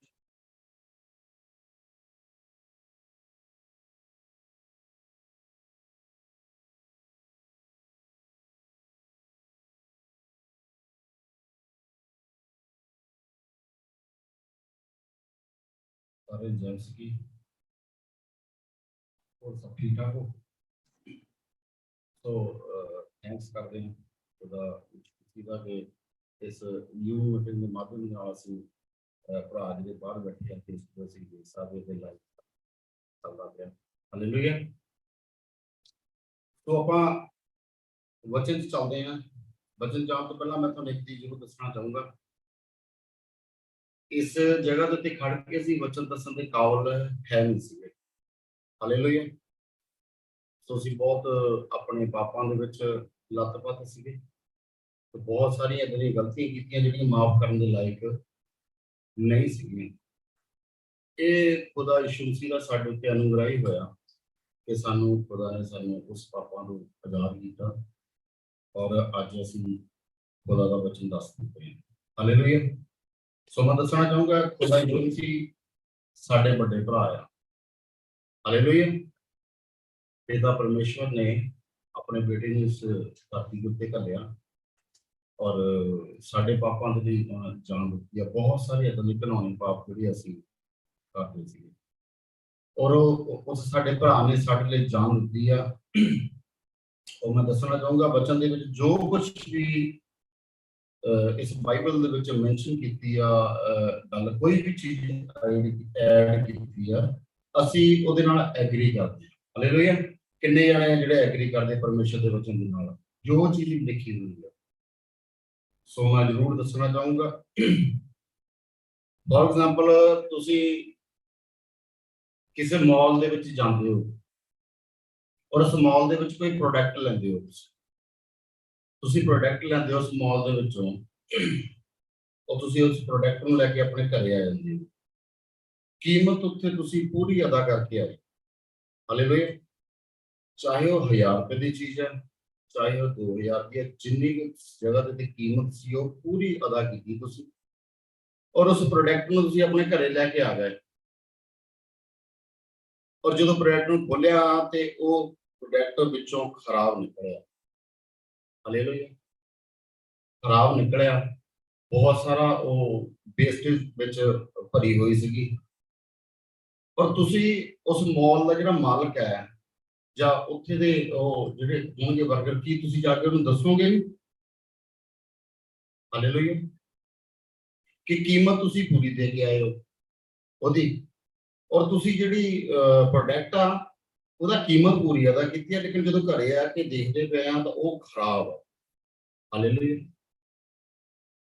ਸੋ ਅੱਜ ਜਿਹੜਾ ਵਚਨ ਆ ਨਾ ਪਰਮੇਸ਼ਵਰ ਦਾ, ਯਿਸੂ ਮਸੀਹ ਨੇ ਸਾਡੇ ਲਈ ਜਿਹੜੀ ਜਾਨ ਆ ਉਹ ਦਿੱਤੀ ਆ, ਉਹਨੂੰ ਪੂਰੀ ਕੀਮਤ ਅਦਾ ਕੀਤੀ ਸਾਡੀ, ਆਪਣਾ ਲਹੂ ਵਹਾ ਕੇ। ਹਾਲੇਲੂਇਆ। ਆਪਣੇ ਕੋੜੇ ਖਾਣ ਦੇ ਵਿੱਚ ਕੋਈ ਘਾਟ ਤਾਂ ਨਹੀਂ ਕੀਤੀ। ਜੇ 39 ਕੋੜੇ ਗਏ ਤਾਂ 39 ਖਾਦੇ, ਉਹਨੇ ਪੂਰੀ ਕੀਮਤ ਅਦਾ ਕੀਤੀ ਹੈ।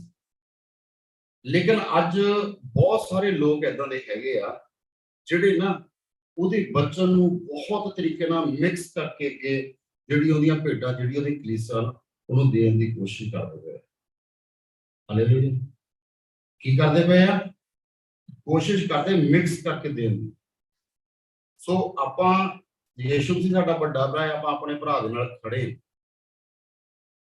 ਉਹ ਸਾਨੂੰ ਕਿਸੇ ਵੀ ਕੀਮਤ ਤੇ, ਸਾਨੂੰ ਕੋਈ ਵੀ ਚੀਜ਼ ਕਿਤੇ ਵੀ ਸਾਨੂੰ ਖੜੀ ਹੋ ਕੇ ਸਾਨੂੰ ਉਹ ਚੀਜ਼ ਦੱਸਣੀ ਪਵੇ, ਆਪਾਂ ਉਹਦੇ ਲਈ ਖੜੇ ਆ। ਜਿੱਥੇ ਜਿਹੜੀ ਚੀਜ਼ ਰਾਈਟ ਆ ਉਹ ਰਾਈਟ ਆ ਕਵਾਂਗੇ, ਜਿੱਥੇ ਰੋਂਗ ਆ ਉੱਥੇ ਰੋਂਗ ਆ, ਚਾਹੇ ਇਸ ਧਰਤੀ ਤੇ ਜਿਹੜਾ ਮਰਜ਼ੀ ਆਪਣੇ ਆਪ ਨੂੰ ਵੱਡਾ ਕੋਈ ਹੀਰੋ ਸਮਝਦਾ ਹੋਵੇ। ਹਾਲੇਲੂਇਆ। ਸੋ ਵਚਨ ਚ ਚੱਲਦੇ ਹਾਂ, ਆਪਾਂ ਮਤੀ 5:20 ਨੂੰ ਪੜ੍ਹਦੇ ਹਾਂ।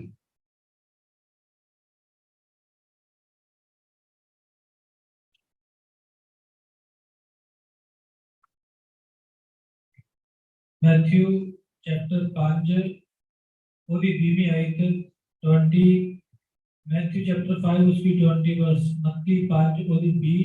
ਕਿਉਂ ਜੋ ਮੈਂ ਤੁਹਾਨੂੰ ਆਖਦਾ ਹਾਂ ਕਿ ਜੇ ਤੁਹਾਡੀ ਧਾਰਮਿਕਤਾ ਉਪਦੇਸ਼ਕਾਂ ਅਤੇ ਫਰੀਸੀਆਂ ਦੇ ਨਾਲੋਂ ਵੱਧ ਨਾ ਹੋਵੇ ਤਾਂ ਤੁਸੀਂ ਸਵਰਗ ਰਾਜ ਵਿੱਚ ਕਿਸੇ ਵੀ ਤਰ੍ਹਾਂ ਨਾ ਵੜੋਗੇ। ਹਾਲੇਲੂਇਆ।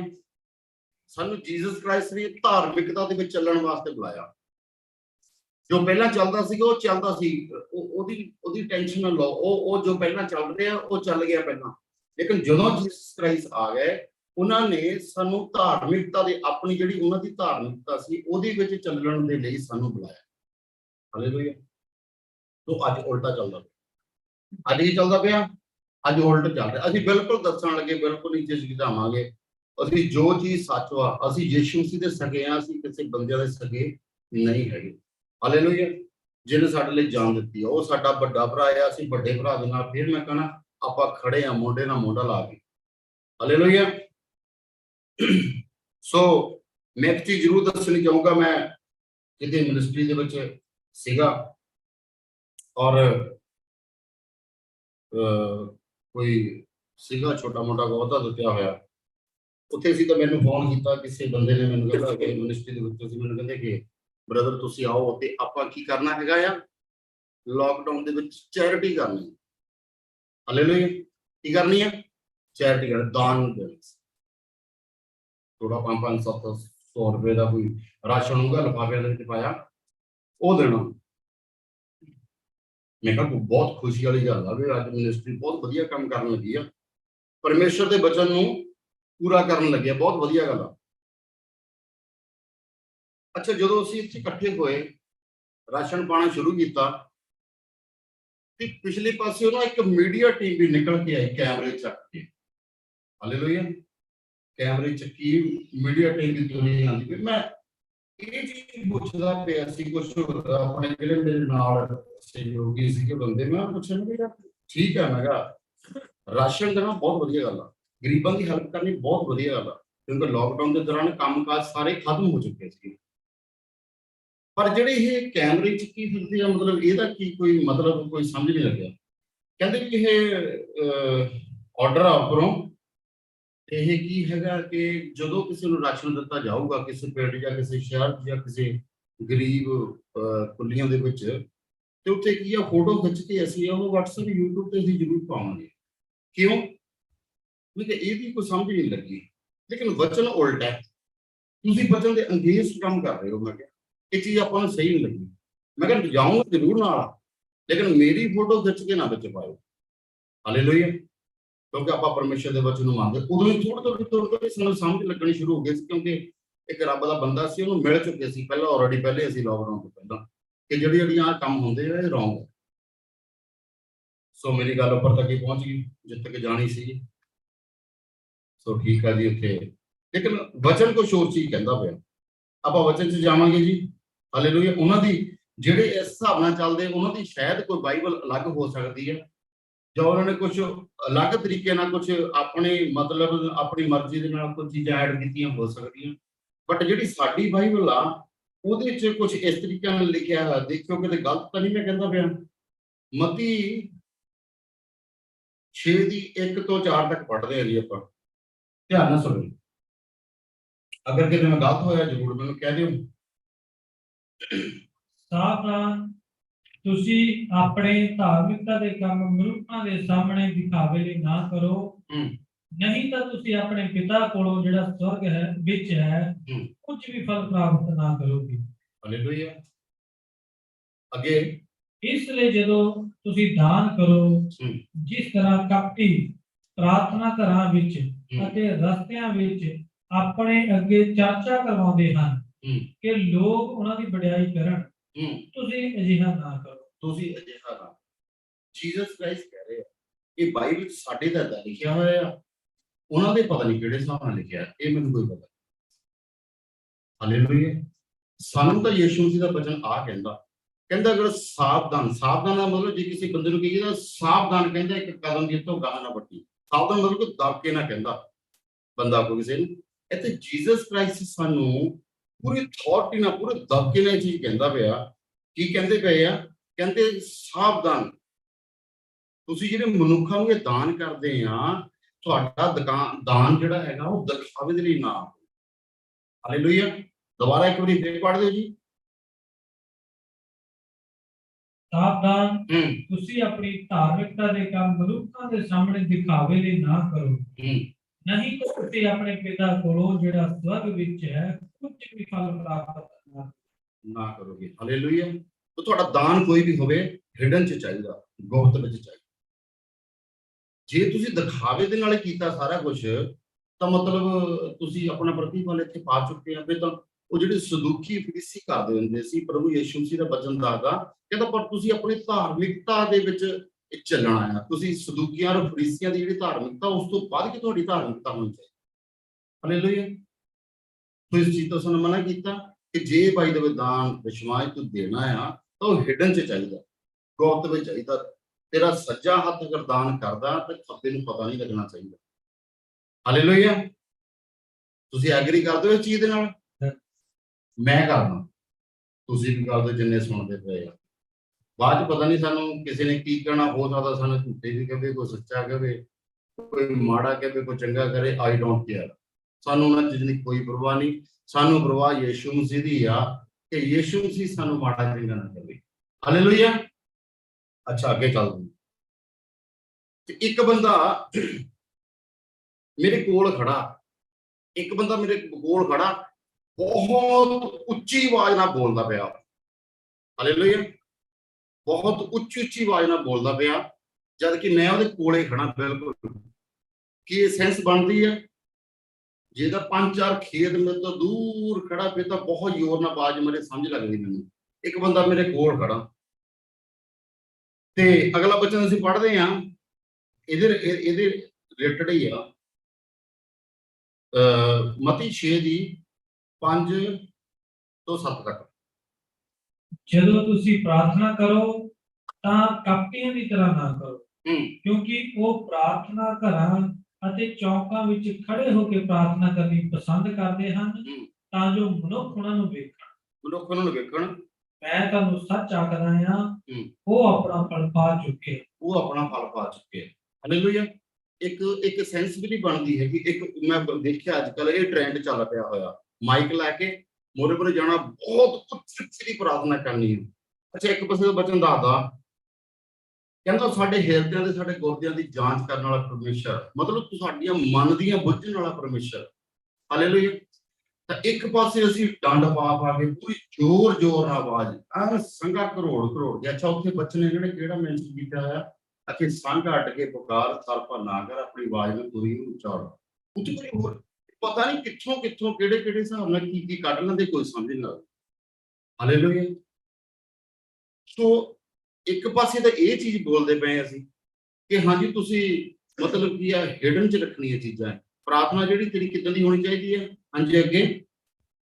ਪਰ ਤੁਸੀਂ ਪ੍ਰਾਰਥਨਾ ਕਰੋ ਤਾਂ ਆਪਣੇ ਕਮਰੇ ਵਿੱਚ ਜਾਓ, ਦਰਵਾਜ਼ਾ ਬੰਦ ਕਰਕੇ ਆਪਣੇ ਪਿਤਾ ਦੇ ਅੱਗੇ ਜਿਹੜਾ ਗੁਪਤ ਵਿੱਚ ਹੈ ਪ੍ਰਾਰਥਨਾ ਕਰੋ, ਅਤੇ ਤੇਰਾ ਪਿਤਾ ਜਿਹੜਾ ਗੁਪਤ ਵਿੱਚ ਵੇਖਦਾ ਤੈਨੂੰ ਫਲ ਦੇਵੇਗਾ। ਹਾਲੇਲੂਇਆ। ਸੋ ਪਰਮੇਸ਼ਰ ਗੁਪਤ ਵਿੱਚ ਆ। ਦੇਖਿਆ ਕਿਹਨੇ ਪਰਮੇਸ਼ਰ ਨੂੰ?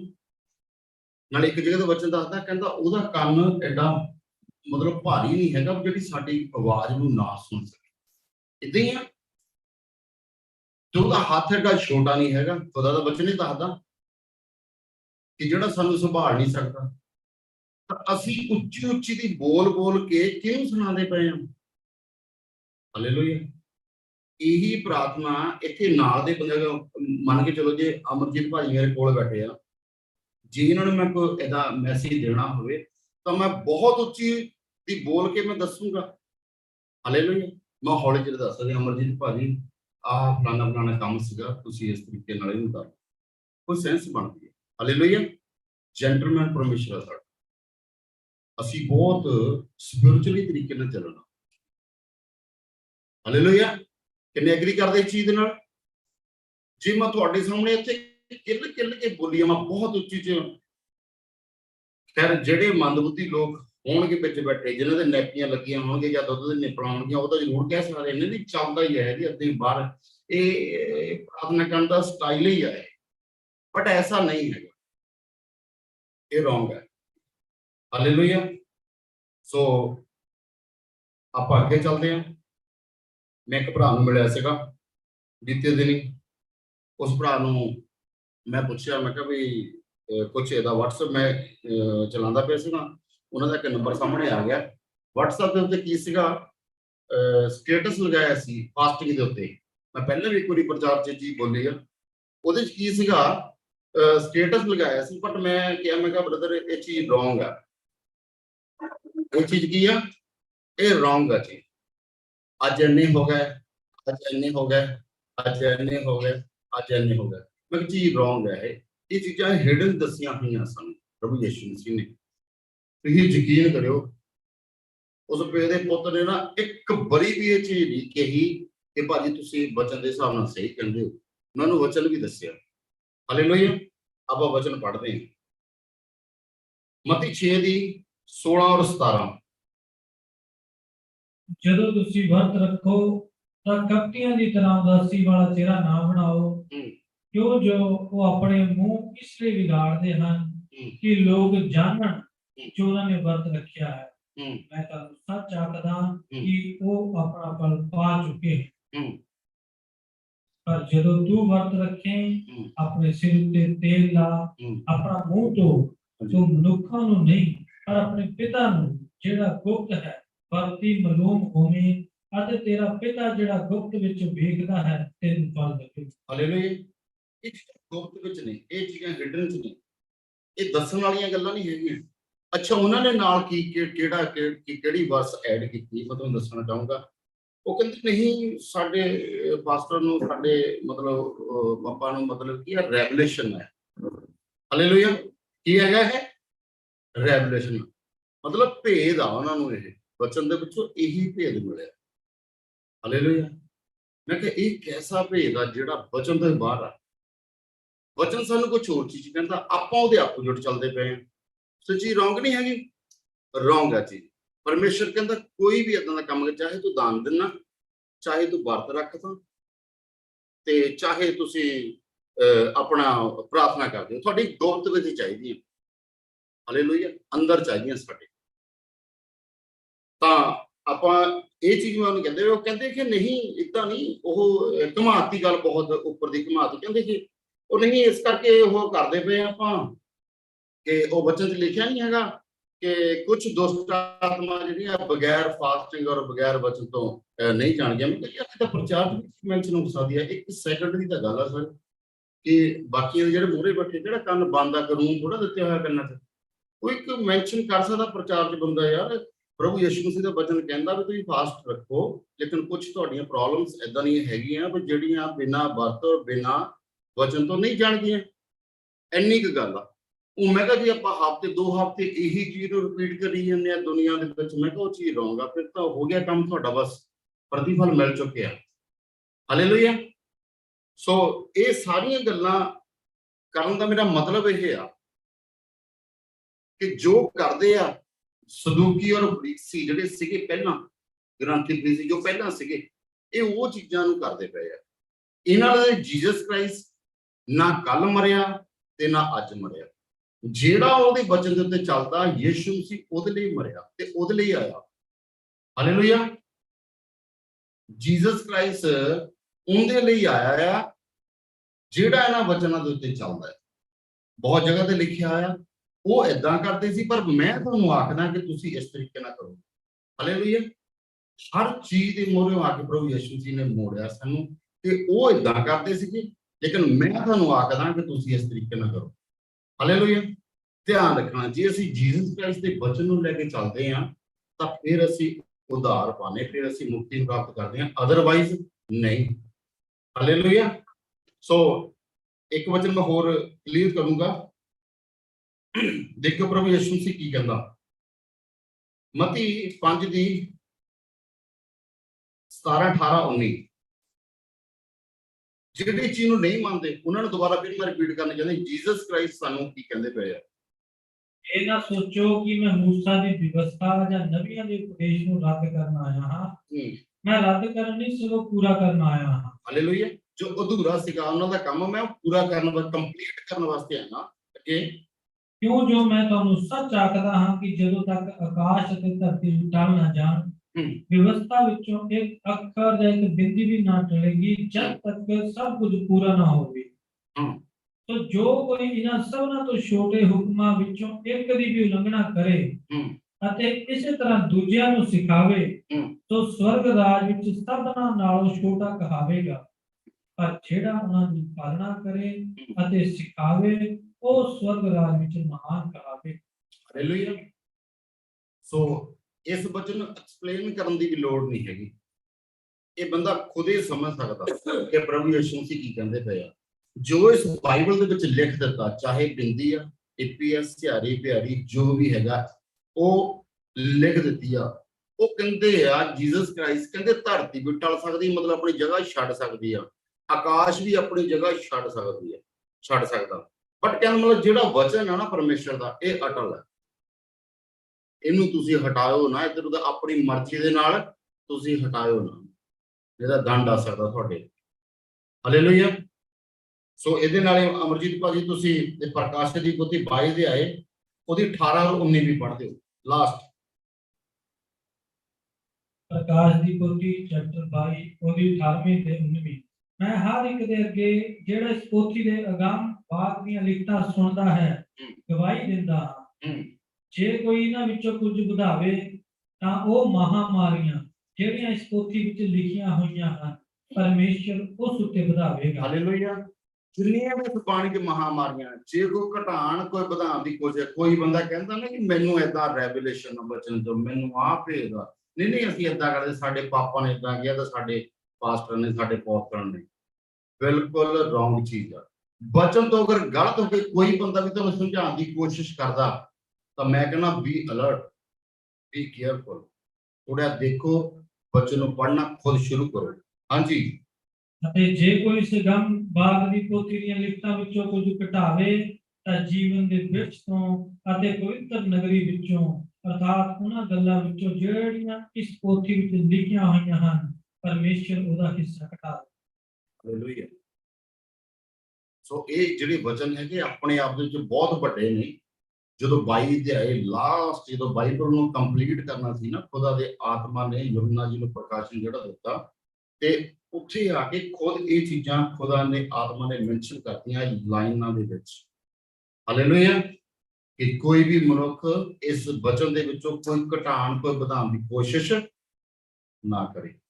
ਸੋ ਖੁਦਾ ਤੁਹਾਨੂੰ ਬਲੈਸ ਕਰੇ ਜੀ। ਹਾਲੇਲੂਇਆ। ਸੋ ਇਹਨਾਂ ਵਚਨਾਂ ਦੇ ਉੱਤੇ ਸੋ ਥੈਂਕ ਯੂ।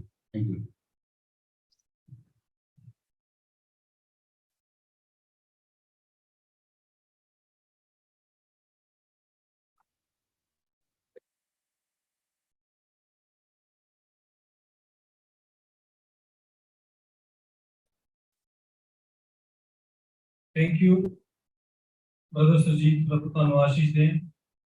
ਸੋ ਮੈਂ ਅੱਗੇ ਜਾਣ ਤੋਂ ਪਹਿਲਾਂ ਕੁਝ ਪੁੱਛਣਾ ਚਾਹੁੰਦਾ ਹਾਂ ਜੀ, ਜੋ ਕੁਝ ਤੁਹਾਨੂੰ ਸਮਝ ਲੱਗਾ ਆ, ਜੋ ਭਰਾਵਾਂ ਨੇ ਪ੍ਰਚਾਰ ਕੀਤਾ ਹੈ, ਮੈਂ ਚਾਹੁੰਦਾ ਕਿ ਜਲਦੀ 2-3 ਜਾਣੇ ਦੱਸੋ, ਚਾਹੇ ਇੱਕ ਲਾਈਨ ਦੱਸ ਸਕਦੇ, ਚਾਹੇ 2 ਲਾਈਨਾਂ, ਜੋ ਵੀ ਤੁਹਾਨੂੰ ਗੱਲ ਸਮਝ ਲੱਗੀ ਹੈ ਤੁਸੀਂ ਦੱਸ ਸਕਦੇ ਹੋ।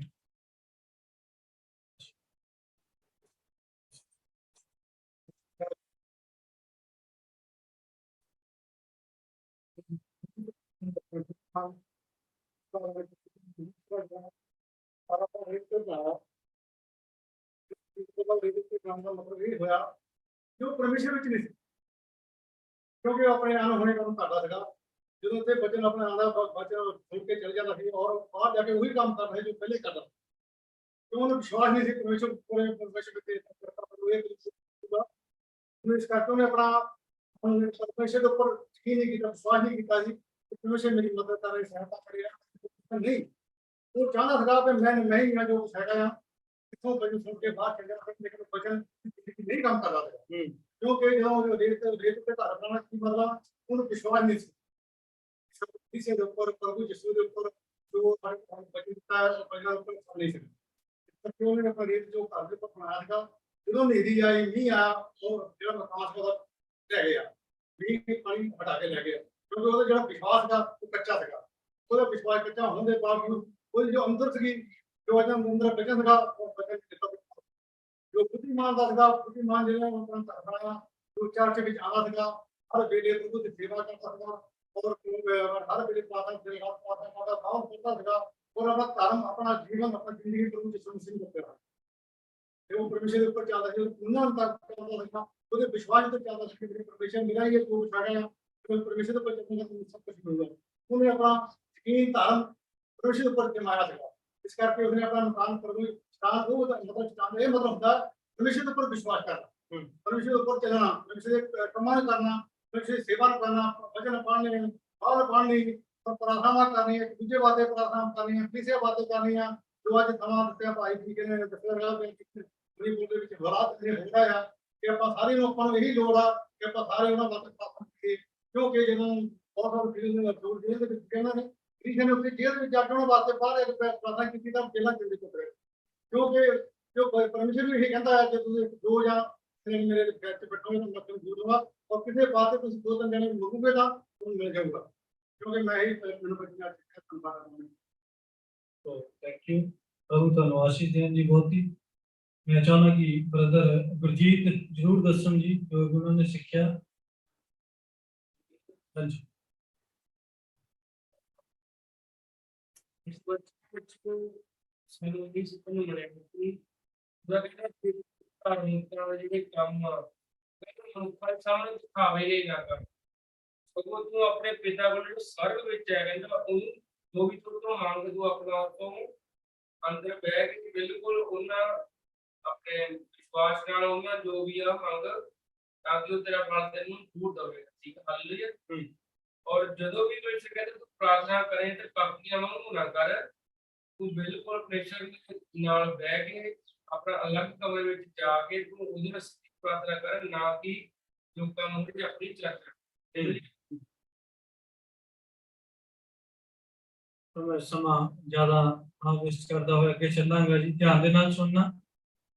सो प्रभु अनुग्रह करन, हालेलुया। सो जदों परमेश्वर ने आदम ते हवा नूं बनाया, परमेश्वर ने उन्हां नूं एक हुक्म दिता, हालेलुया।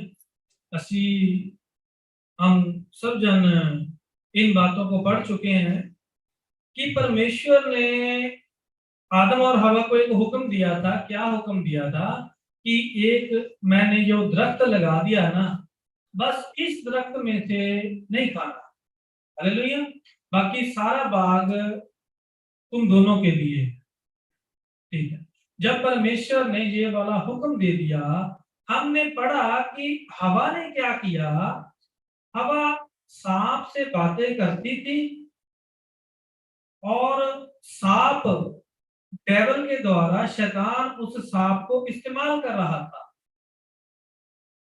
शैतान उस हवा से बातें करने के लिए आता था, नेगेटिव बातें उसके मन में डाला।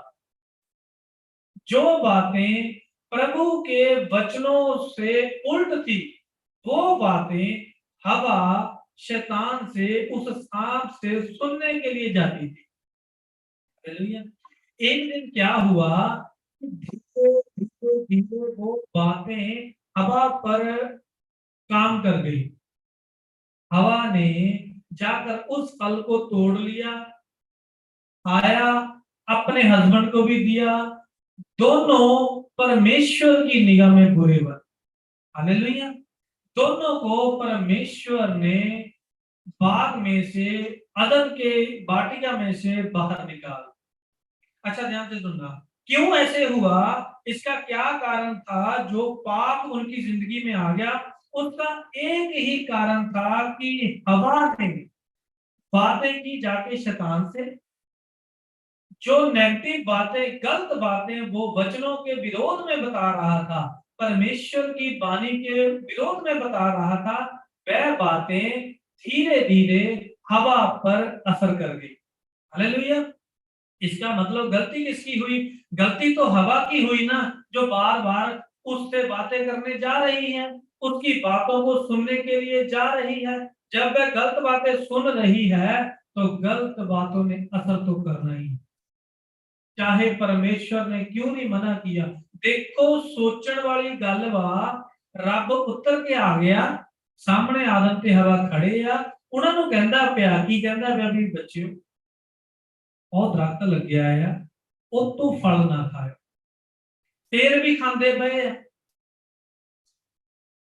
रब सामने खड़ा, परमेश्वर सामने खड़ा, हुक्म दे रहा, फिर भी तोड़ दिया। इतना कितना हो गया? इको ही कारण कि नेगेटिव बंदे की बातों को सुनने के लिए जा रही, गलत संगति में जाके गलत बंदे की बातों को सुना, जो परमेश्वर ने बोला उसे भी इनकार कर। हालेलुया। अच्छा ठीक है, आगे क्या हुआ, हम लोग वचनों में चलते हैं जी। ऐसे ही संत पौलुस की, जब संत पौलुस ने ना चर्च को खड़ा किया, जैसे यहाँ पर चर्च लगी हुई है ना, संत पौलुस ने एक चर्च खड़ी की। वो शहर था कुरिन्थिया। कुरिन्थिया जैसे राहु शहर है, ऐसे एक शहर था कुरिन्थिया। वहां पर संत पौलुस ने ऐसे एक चर्च खड़ी कर दी।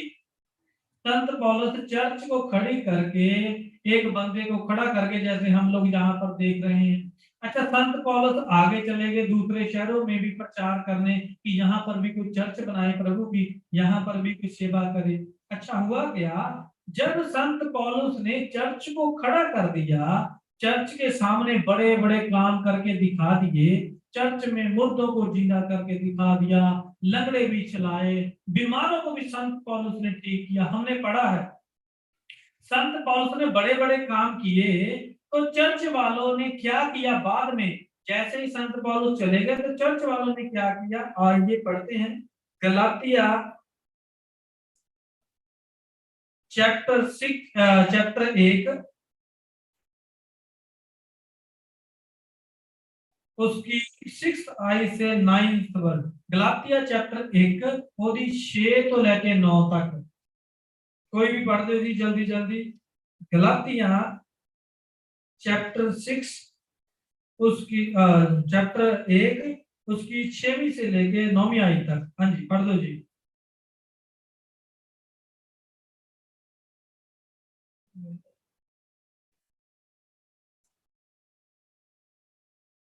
पढ़ सकते हैं जी जिन्होंने भी वचन खोल लिया।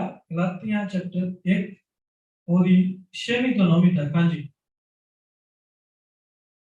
ब्रदर गुरजीत ਤੁਸੀਂ जल्दी जल्दी पढ़ते करो मेरे हिसाब ਦੇ ਨਾਲ।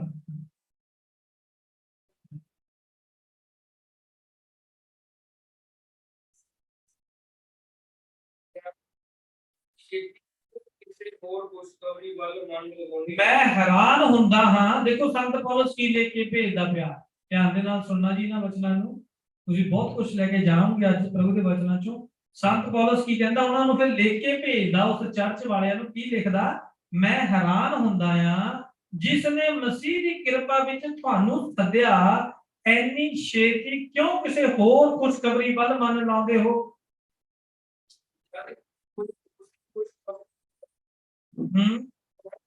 ਜਿਹੜੇ ਹਨ ਤੁਹਾਨੂੰ ਪਛਾਣ ਕਰਨਾ ਅਤੇ ਮਸੀਹ ਦੀ ਖੁਸ਼ਖਬਰੀ ਨੂੰ ਬਦਲਣਾ ਚਾਹੁੰਦੇ ਹਨ। ਜਦ ਕਿ ਕੋਈ ਦੂਜੀ ਖੁਸ਼ਖਬਰੀ ਹੈ ਹੀ ਨਹੀਂ, ਪਰ ਕਈ ਅਜਿਹੇ ਹਨ ਜਿਹੜੇ ਤੁਹਾਨੂੰ ਪਰੇਸ਼ਾਨ ਕਰਨਾ ਅਤੇ ਮਸੀਹ ਦੀ ਖੁਸ਼ਖਬਰੀ ਨੂੰ ਬਦਲਣਾ ਚਾਹੁੰਦੇ ਹਨ।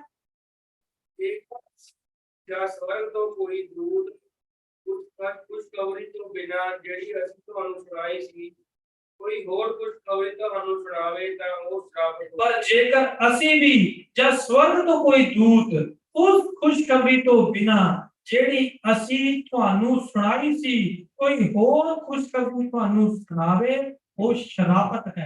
सो ध्यान से सुनना जी, संत पौलुस ने क्या कहा। संत पौलुस ने कहा कि जैसे ही मैं दूसरी चर्च में चला गया, सारी चर्च ने जो झूठे प्रचारक थे उन प्रचारकों को सुनना शुरू कर दिया।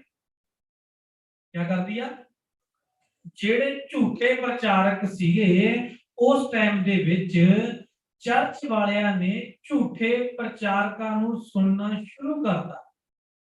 संत पौलुस ने क्या कहा कि देखो भाई, जो मैंने तुम्हें बताया है कि हमें यीशु मसीह की तरह बनना है, यीशु मसीह में चलना है, यीशु मसीह मेरे लिए जान देकर गया, ये लोग सब कुछ उल्टा कर रहे हैं। ये क्या कर रहे हैं, झूठे प्रचारक हैं, ये सिर्फ तुमसे पैसा मांग रहे हैं। क्या कर रहे हैं ये लोग, सिर्फ पैसा मांग रहे हैं।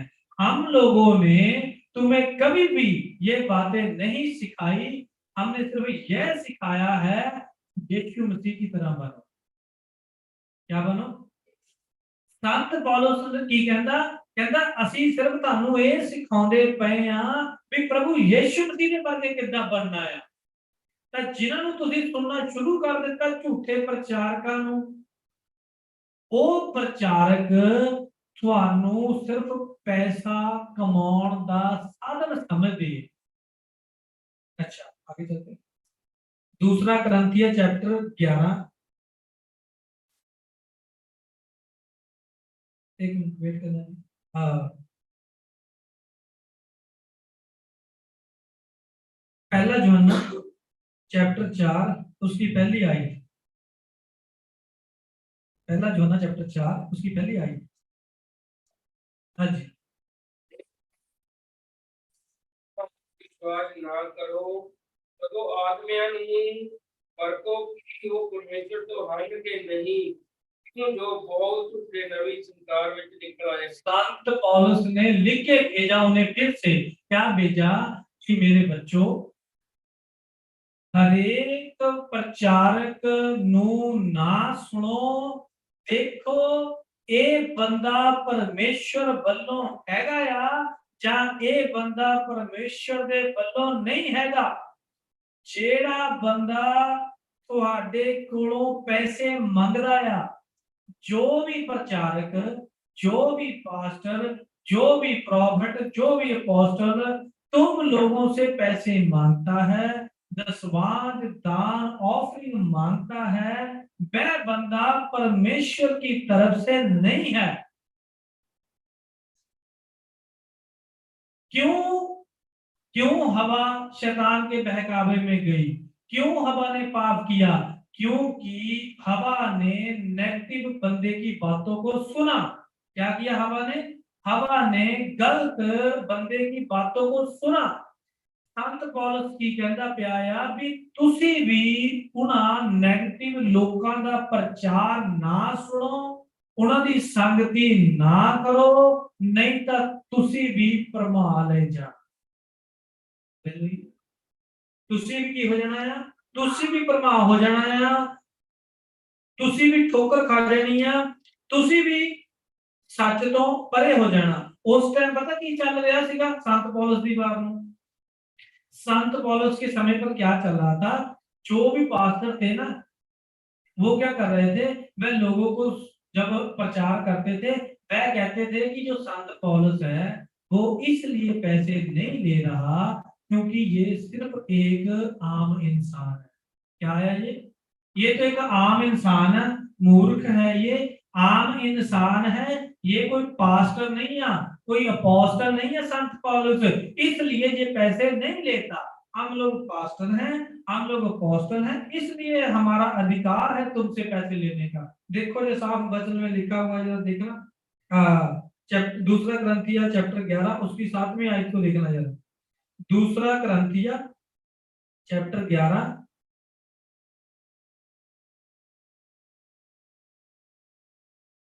उसकी 7वीं आयत।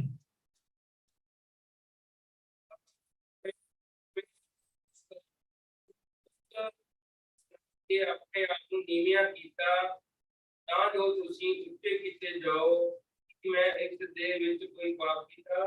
ਕਹਿੰਦਾ ਮੈਂ ਤੁਹਾਨੂੰ ਮੁਫਤ ਵਿੱਚ ਜੇ ਪ੍ਰਚਾਰ ਕਰਦਾ ਪਿਆ, ਜੇ ਮੈਂ ਤੁਹਾਡੇ ਕੋਲੋਂ ਪੈਸੇ ਨਹੀਂ ਮੰਗਦਾ।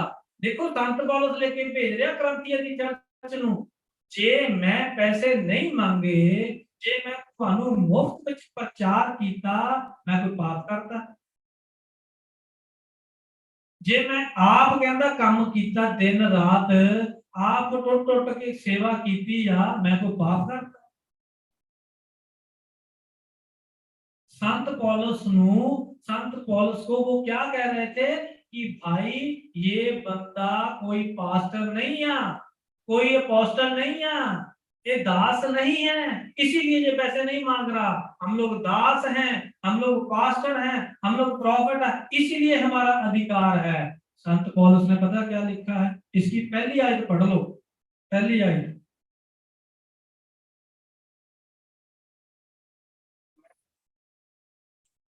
मेरी थोड़ी मूर्खता ਨੂੰ ਸਹਿਣ ਕਰੋ। ਹਾਂ ਤੁਸੀਂ ਜ਼ਰੂਰ ਸਹਿਣ ਕਰੋ। मैं कहना चाहता हां भाई जे मैं मूर्ख वां तां फिर मेरी मूर्खता ही सहन कर। ते तीजी आयत पढ़ियो। हां जी तीसरी इसी की तीसरी। मैं डरदा हां। देखो संत पौलुस ने की चर्च को लेके भेजा, मैं डरदा हां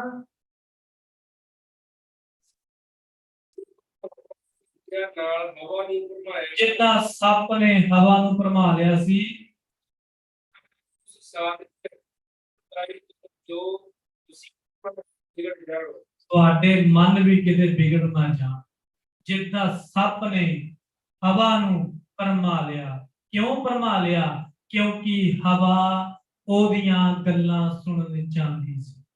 इसी तरह संत पौलुस कहता चाहे मैंने बड़े बड़े काम किए हैं, चाहे मैं मुफ्त में शिक्षा दे रहा हूं, चाहे मैं फ्री में सेवा कर रहा हूं, लेकिन मैं चाहता हूं कि तुम लोग इन गलत लोगों की संगति में ना जाओ।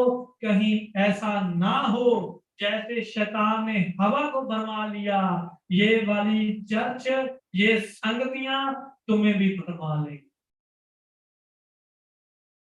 हालेलुया। मैं डर रहा हूं कहीं ऐसा ना हो। क्यों? पता नहीं भरमा लिया गया सी। मैं ये गल साफ करना, ध्यान ना सुनना जी इस गल नूं। पता क्यों हवा गई सी संगति करना? क्यों बार बार हवा, क्यों बार बार हवा जा रही थी सांप से बातें करने? पता क्यों? क्योंकि कि कहीं ना कहीं हवा के अंदर पिता के वचनों के प्रति प्यार नहीं, हवा के अंदर सच्चाई के प्रति प्यार नहीं, हवा के अंदर झूठ के प्रति नफरत नहीं। जे हवा दे अंदर वाकई प्यार हुंदा ना सच दे नाल, वो जांदी ना। ਉਹਨੂੰ ਪਤਾ ਹੁੰਦਾ ਵੀ ਨਹੀਂ, ਮੇਰੇ ਪਿਤਾ ਨੇ ਸਾਨੂੰ, ਪਰਮੇਸ਼ਰ ਨੇ ਜੇ ਕਹਿਤਾ ਨਾ ਵੀ ਆ ਨਹੀਂ ਕਰਨਾ, ਅਸੀਂ ਨਹੀਂ ਕਰਨਾ, ਤੂੰ ਜੋ ਹੈਗਾ ਝੂਠਾ ਆ, ਤੂੰ ਦਫਾ ਹੋ ਜਾ। ਜੇ ਹਵਾ ਆਵੇ ਹੀ ਡਾਂਟ ਦਿੰਦੀ, ਅੱਜ ਇੱਥੇ ਤੱਕ ਗੱਲ ਨਾ हो। पता क्यों हम लोग बार बार झूठे लोगों को सुनने के लिए जाते हैं? कहीं ना कहीं सच्चाई के प्रति हमारे अंदर प्यार नहीं। जिन्ने तुसी बैठे हुए हैं ना, चाहे 30 है, चाहे 40 है, या 50 है, ਇੱਥੇ 300 ਬੰਦਾ ਹੋਣਾ ਸੀ, 250 ਪਤਾ ਕਾਤੇ ਮੁੜ ਗਿਆ? ਉਹਨਾਂ ਦੇ ਵਿੱਚ ਸੱਚਾਈ ਦੇ ਪ੍ਰਤੀ ਪਿਆਰ ਨਹੀਂ ਸੀ। ਹਾਲੇਲੂਇਆ। ਉਹ ਕਹਿੰਦੇ ਜੋ ਸਿੱਖਿਆ ਚੱਲ ਰਹੀ ਝੂਠੀ, ਸਾਨੂੰ ਉਹ ਚਾਹੀਦੀ, ਸਾਨੂੰ पैसे देने मंजूर बा।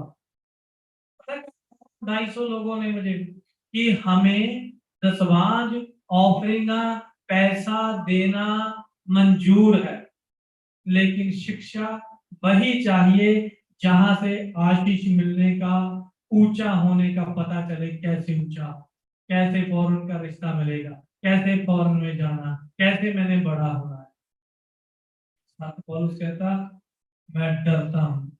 ਅਸੀਂ ਵੀ ਡਰਦੇ ਹਾਂ, ਅਸੀਂ ਦੁਆਵਾਂ ਕਰਦੇ ਹਾਂ, ਅਸੀਂ ਇੱਥੇ ਦਲੇਰੀ ਨਾਲ ਖੜੇ ਹਾਂ ਤੁਹਾਡੇ ਮੂਹਰੇ ਪੰਜੇ ਭਰਾ, ਅਸੀਂ ਦਲੇਰ ਹੋ ਕੇ ਪ੍ਰਚਾਰ ਕਰ ਰਹੇ ਹਾਂ, ਪਰ ਅਸੀਂ ਆਪਣੀਆਂ ਦੁਆਵਾਂ 'ਚ ਰੋਂਦੇ ਹਾਂ ਤੁਹਾਡੇ। ਅਸੀਂ ਆਪਣੇ ਲਈ ਹਰ ਇੱਕ ਦੇ ਲਈ ਰੋਂਦੇ ਹਾਂ, ਪਿਤਾ ਕਿਤੇ ਤੇਰੇ ਬੱਚੇ ਨੈਗੇਟਿਵ ਸਿੱਖਿਆ ਦੇ ਦੁਆਰਾ ਪ੍ਰਵਾਨ ਨੇ। ਇੱਥੇ ਅਸੀਂ ਸਖਤ ਸੁਭਾਅ ਦੇ ਹੋ ਕੇ, ਸਾਨੂੰ ਕਰੜੇ ਹੋ ਕੇ ਪ੍ਰਚਾਰ ਕਰਨਾ ਪੈਂਦਾ। ਹਾਲੇਲੂਇਆ। क्योंकि सानू अधिकार वाए सी, बट असी अपनी दुआवां च रोईदा। संत पौलुस कहंदा मैं रोंदा तुहाडे किते तुसी प्रमाण ले। हालेलुया। नेगेटिव लोग जो पैसा मांगते हैं, हर वह बंदा जो आपसे दान, दसवांज, ऑफरिंग मांग रहा है, याद रखो एक दिन वह आपको चौड़े मार्ग पर ले जाए। सांप की बातें एकदम पर असर नहीं की थी हवा पर, धीरे धीरे धीरे धीरे धीरे एक दिन उसने वह काम कर दिया कि परमेश्वर को, उन दोनों को खुद बाहर निकालना पड़ा, और नीचे आकर खुद खड़ा होकर परमेश्वर ने कहा कि चले जाओ। दूत नहीं भेजा कि इन्होंने कह दो जाके मैं निकल जाऊं, आप आया दुखी होके। आगे कहता मैं रोकिया सी भी कहना मन लियो, सच्चाई नू प्यार करो। मैं तुहानू कहा सी भी जो मैं कहता हूं सच वा, ओनू फड़ो। जो परमेश्वर ने कह दिया वो सच है, उसे प्यार करो सच्चाई से। ये लास्ट दिन है, ब्रदर बीके ने भी प्रचार किया, लास्ट डेज हैं, ब्रदर सुजीत ने प्रचार किया, ब्रदर विशाल, ब्रदर अमन ने प्रचार किया। क्या प्रचार किया? कि देखो अपने आप, हालेलुया, अंदर के गुनाह को देखो, मेरे अंदर क्या चल रहा है। और नहीं मैं निकल पा रहा, नहीं मैं पाप को छोड़ पा रहा, नहीं मैं जलन को छोड़ पा रहा, नहीं मैं जेलस से निकल पा रहा, तो जाओ बोलो पिता मैं नहीं कर पा रहा, मैं तो नहीं हो पा रहा, मैं नहीं अपने आप को सुधार पा रहा। हालेलुया। मैनू जरूरत है, मुझे जरूरत है आपकी आत्मा की। मुझे अपनी आत्मा से भर खुदा कि मेरी जिंदगी से तुझे महिमा मिले। हालेलुया। पिता मैं महिमा देना चाहता, तेरे बड़ाई देना चाहता, मैं कर नहीं पा रहा। हालेलुया। हम लोगों ने जो प्रचार किया यही किया। संत पौलुस कहता कि मैंने यही सिर्फ प्रचार किया है। क्या प्रचार किया? मैंने यही प्रचार किया कि अगर तुम लोग पाप से नहीं बच पा रहे, अगर तुम लोग पाप से नहीं निकल पा रहे, तो एक खुशी की खबर है। क्या खबर है? यीशु मसीह एक रास्ता है, यीशु मसीह एक मार्ग है जो हमें अपने गुनाहों से बाहर निकालने के लिए आत्मा की सामर्थ्य देगा। हालेलुया। ये खुशी की खबर है, यही खुशखबरी है कि हमारा पिता है जो इन गुनाहों से बाहर निकलने के लिए शक्ति देगा, दुनिया को नहीं, जो प्रभु के बेटे और बेटी शक्ति देगा बाहर निकलने के लिए। ये खुशी की खबर है। और अगर कोई इससे बाहर बातें कर रहा है, पैसा कमाने की बातें कर रहा है, रॉन्ग टीचिंग दे रहा है, धरती की आशीष की या बड़ी बड़ी बातों कुछ भी बना रहा है, तो बाइबल बता रही है ऐसे लोग फरमा देंगे सच्चे लोगों को भी। हालेलुया। तो मेरे कहने का मतलब यही है भाई, अपने आप को बचा के रखो नेगेटिव लोगों का, जो भी शिक्षा दे रहे हैं उनसे अपने आप को दूर रखो।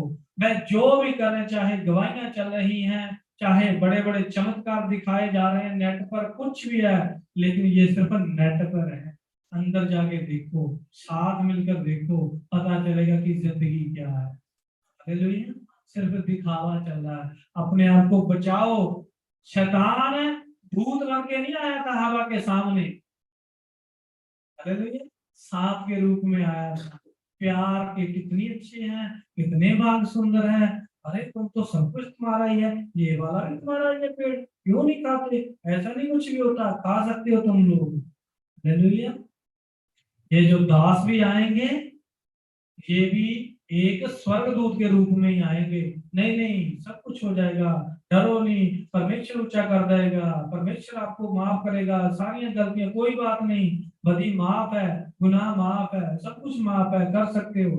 ये सब के सब स्वर्गदूत के रूप में आएंगे, लेकिन चौड़े मार्ग पर ले जाए। हालेलुया। सिर्फ एक ही बात कहकर खत्म करना चाहता हूँ जी, संत पौलुस ने जो कही है,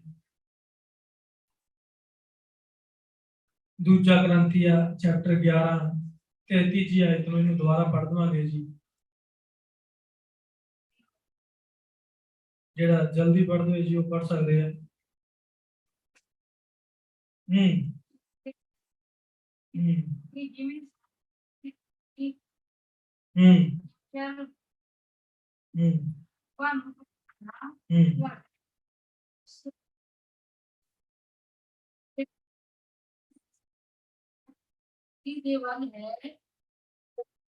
हालेलुया। सिर्फ वह डरता था, इसीलिए वह प्रचार करता था। और रोमिया चैप्टर 16 उसकी 18वीं आयत पढ़ के खत्म करेंगे जी।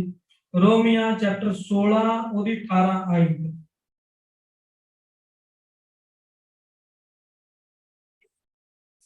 तो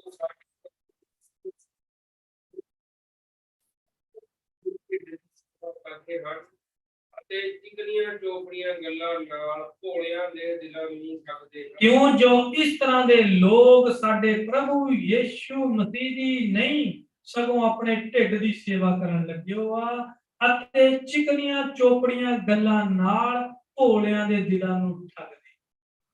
हालेलुया। तो लोग, ये लोग सिर्फ अपने पेट की पूजा कर रहे हैं जी।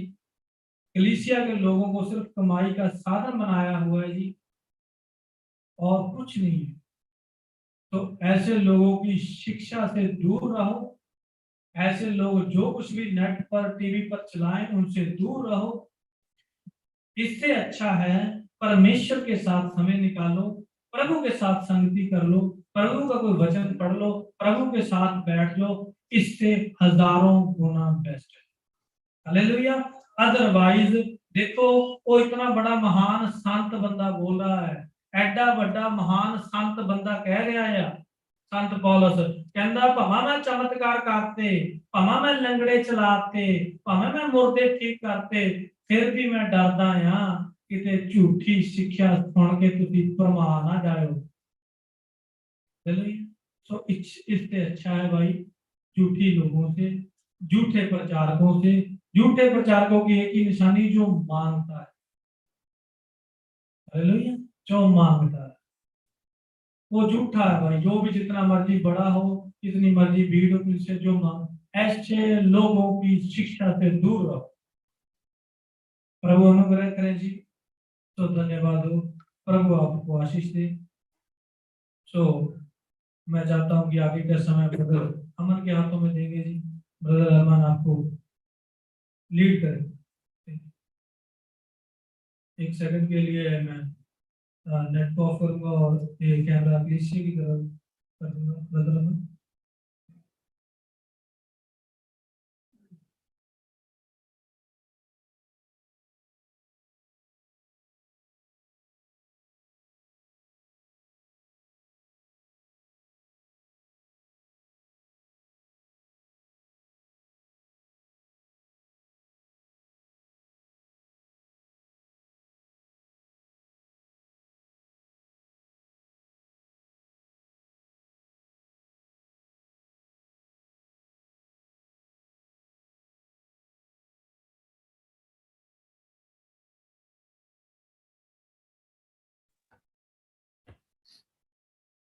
और हम सब लास्ट प्रार्थना में चलते हैं भाई विशाल के साथ मिलके। जो भी वचन को सुना है, जो भी सीखा है, तो इन वचनों के अनुसार चलने में पवित्र आत्मा हमारी सबकी मदद सहायता करे। और सब इन दिनों में हम सबकी और ज़्यादा से ज़्यादा हमारी सबकी यही दुआ हो कि प्रतिदिन हम पवित्र आत्मा की भरपूरी को पाएं। प्रतिदिन, ये एक दिन नहीं कि हम लोगों ने पवित्र आत्मा पा लिया है, कि हमने बपतिस्मा ले लिया, हमने पा लिया है। प्रतिदिन उसकी भरपूरी को पाना बहुत जरूरी है, क्योंकि प्रतिदिन एक हम युद्ध में होते हैं। प्रतिदिन हम अपने कामों में होते हैं, हर हर दिन हम एक युद्ध में हैं कि कहीं हम हमारी वचन से, हमारे बातचीत से, या हमारे कामों से, या किसी भी तरीके से हम पाप ना कर पाए। तो प्रतिदिन उसकी भरपूरी हमारे अंदर हो। तो आओ हम सब लोग मिलकर जो भी हमने वचन को सुना है, एक एक शब्द को सुना, उसके आगे अपने आप को समर्पित करते हैं वचन के आगे। और आने वाले दिनों में पवित्र आत्मा इन वचनों के ऊपर, हम प्रतिदिन हमें इन वचनों के ऊपर चलना सिखाया। और हम लास्ट प्रार्थना भाई विशाल के साथ मिलकर करते हैं। ये हम लोग सब प्रार्थना करेंगे। धन्यवाद देते हैं परमेश्वर पिता, स्वर्गीय सामर्थी परमेश्वर, आज के इस दिन के लिए जो आपकी दया से देख पाए पिता। हम धन्यवाद करते हैं संगति के लिए, आपकी दया, आपका अनुग्रह पिता परमेश्वर, और आपकी योजना है, इसी कारण हम सब एक साथ ऐसे इकट्ठे हो सकते हैं पिता परमेश्वर। और हम धन्यवाद करते हैं जो भी वचन यहाँ पर हमने सुना खुदावन। हमारी प्रार्थना है खुदावन पिता परमेश्वर की, जो भी वचन यहाँ पर बोले गए, एक भी उनमें से पिता परमेश्वर जमीन पर गिरने वाला ना हो, तो हम सबों के जीवन में फलवंत हो पिता परमेश्वर। होने दीजिए पिता की वचन को सुनकर, उसको सीख कर परमेश्वर उस पर चलना हम लोग सीख सकें पिता परमेश्वर। हमारी प्रार्थना है खुदावन की हम आपकी दया और आपके अनुग्रह से पिता परमेश्वर उस नई वाचा को समझ सके खुदावन। में हर दिन पिता परमेश्वर उस जीवन को जीने के लिए सिखाती है खुदावन, जैसा जीवन प्रभु यीशु मसीह का था पिता। और हम धन्यवाद करते हैं पिता परमेश्वर की इतने अच्छे वचन खुदावन पिता परमेश्वर हम तक पहुंचे। हमारी विनती है खुदावन की ये सभी वचन परमेश्वर हम लोगों के लिए, हमारी आत्मिक उन्नति के लिए, हमारी आत्मिक जिंदगी के लिए पिता परमेश्वर फायदेमंद होने पाए। हमारी प्रार्थना है जिन भी भाइयों ने पिता परमेश्वर यहाँ पर बांटा है खुदा, उन्हें और भी अधिक अपने अनुग्रह, अपनी आत्मा की पिता परमेश्वर अगुवाई को दीजिएगा। हमारी प्रार्थना है परमेश्वर विशेष रूप से इस कलीसिया के अगुओं के लिए पिता परमेश्वर, अमरजीत भाई के लिए विशेष रूप से मदद कीजिए पिता, सहायता कीजिए, मार्गदर्शन को दीजिए पिता परमेश्वर। और इस कलीसिया में खुदावर आप ही की इच्छा पूरी हो पाए पिता परमेश्वर। होने दीजिए परमेश्वर पिता की जो भी कुछ यहाँ पर हमने आज पिता परमेश्वर सुना, सीखा, सब कुछ पिता परमेश्वर हम सबों के लिए पिता परमेश्वर एक एक पिता परमेश्वर बड़ाई का कारण हो सके खुदावन की, हम आपकी और भी अधिक नजदीकी में बढ़े परमेश्वर। एक बार फिर से आपके नाम को धन्यवाद करते हैं। अगर आपकी पवित्र मर्जी है खुदावन तो अगले हफ्ते फिर से मिल सकें इन आने वाले पिता परमेश्वर दिनों को, जब सब अपने अपने कार्यों पर जाते हैं। हमारी विनती है सहायता और अगुवाई को कीजिएगा पिता। एक बार फिर से आपके नाम को धन्यवाद करते हैं। इस पूरी प्रार्थना को यीशु मसीह के नाम से मांगते हैं, आमीन।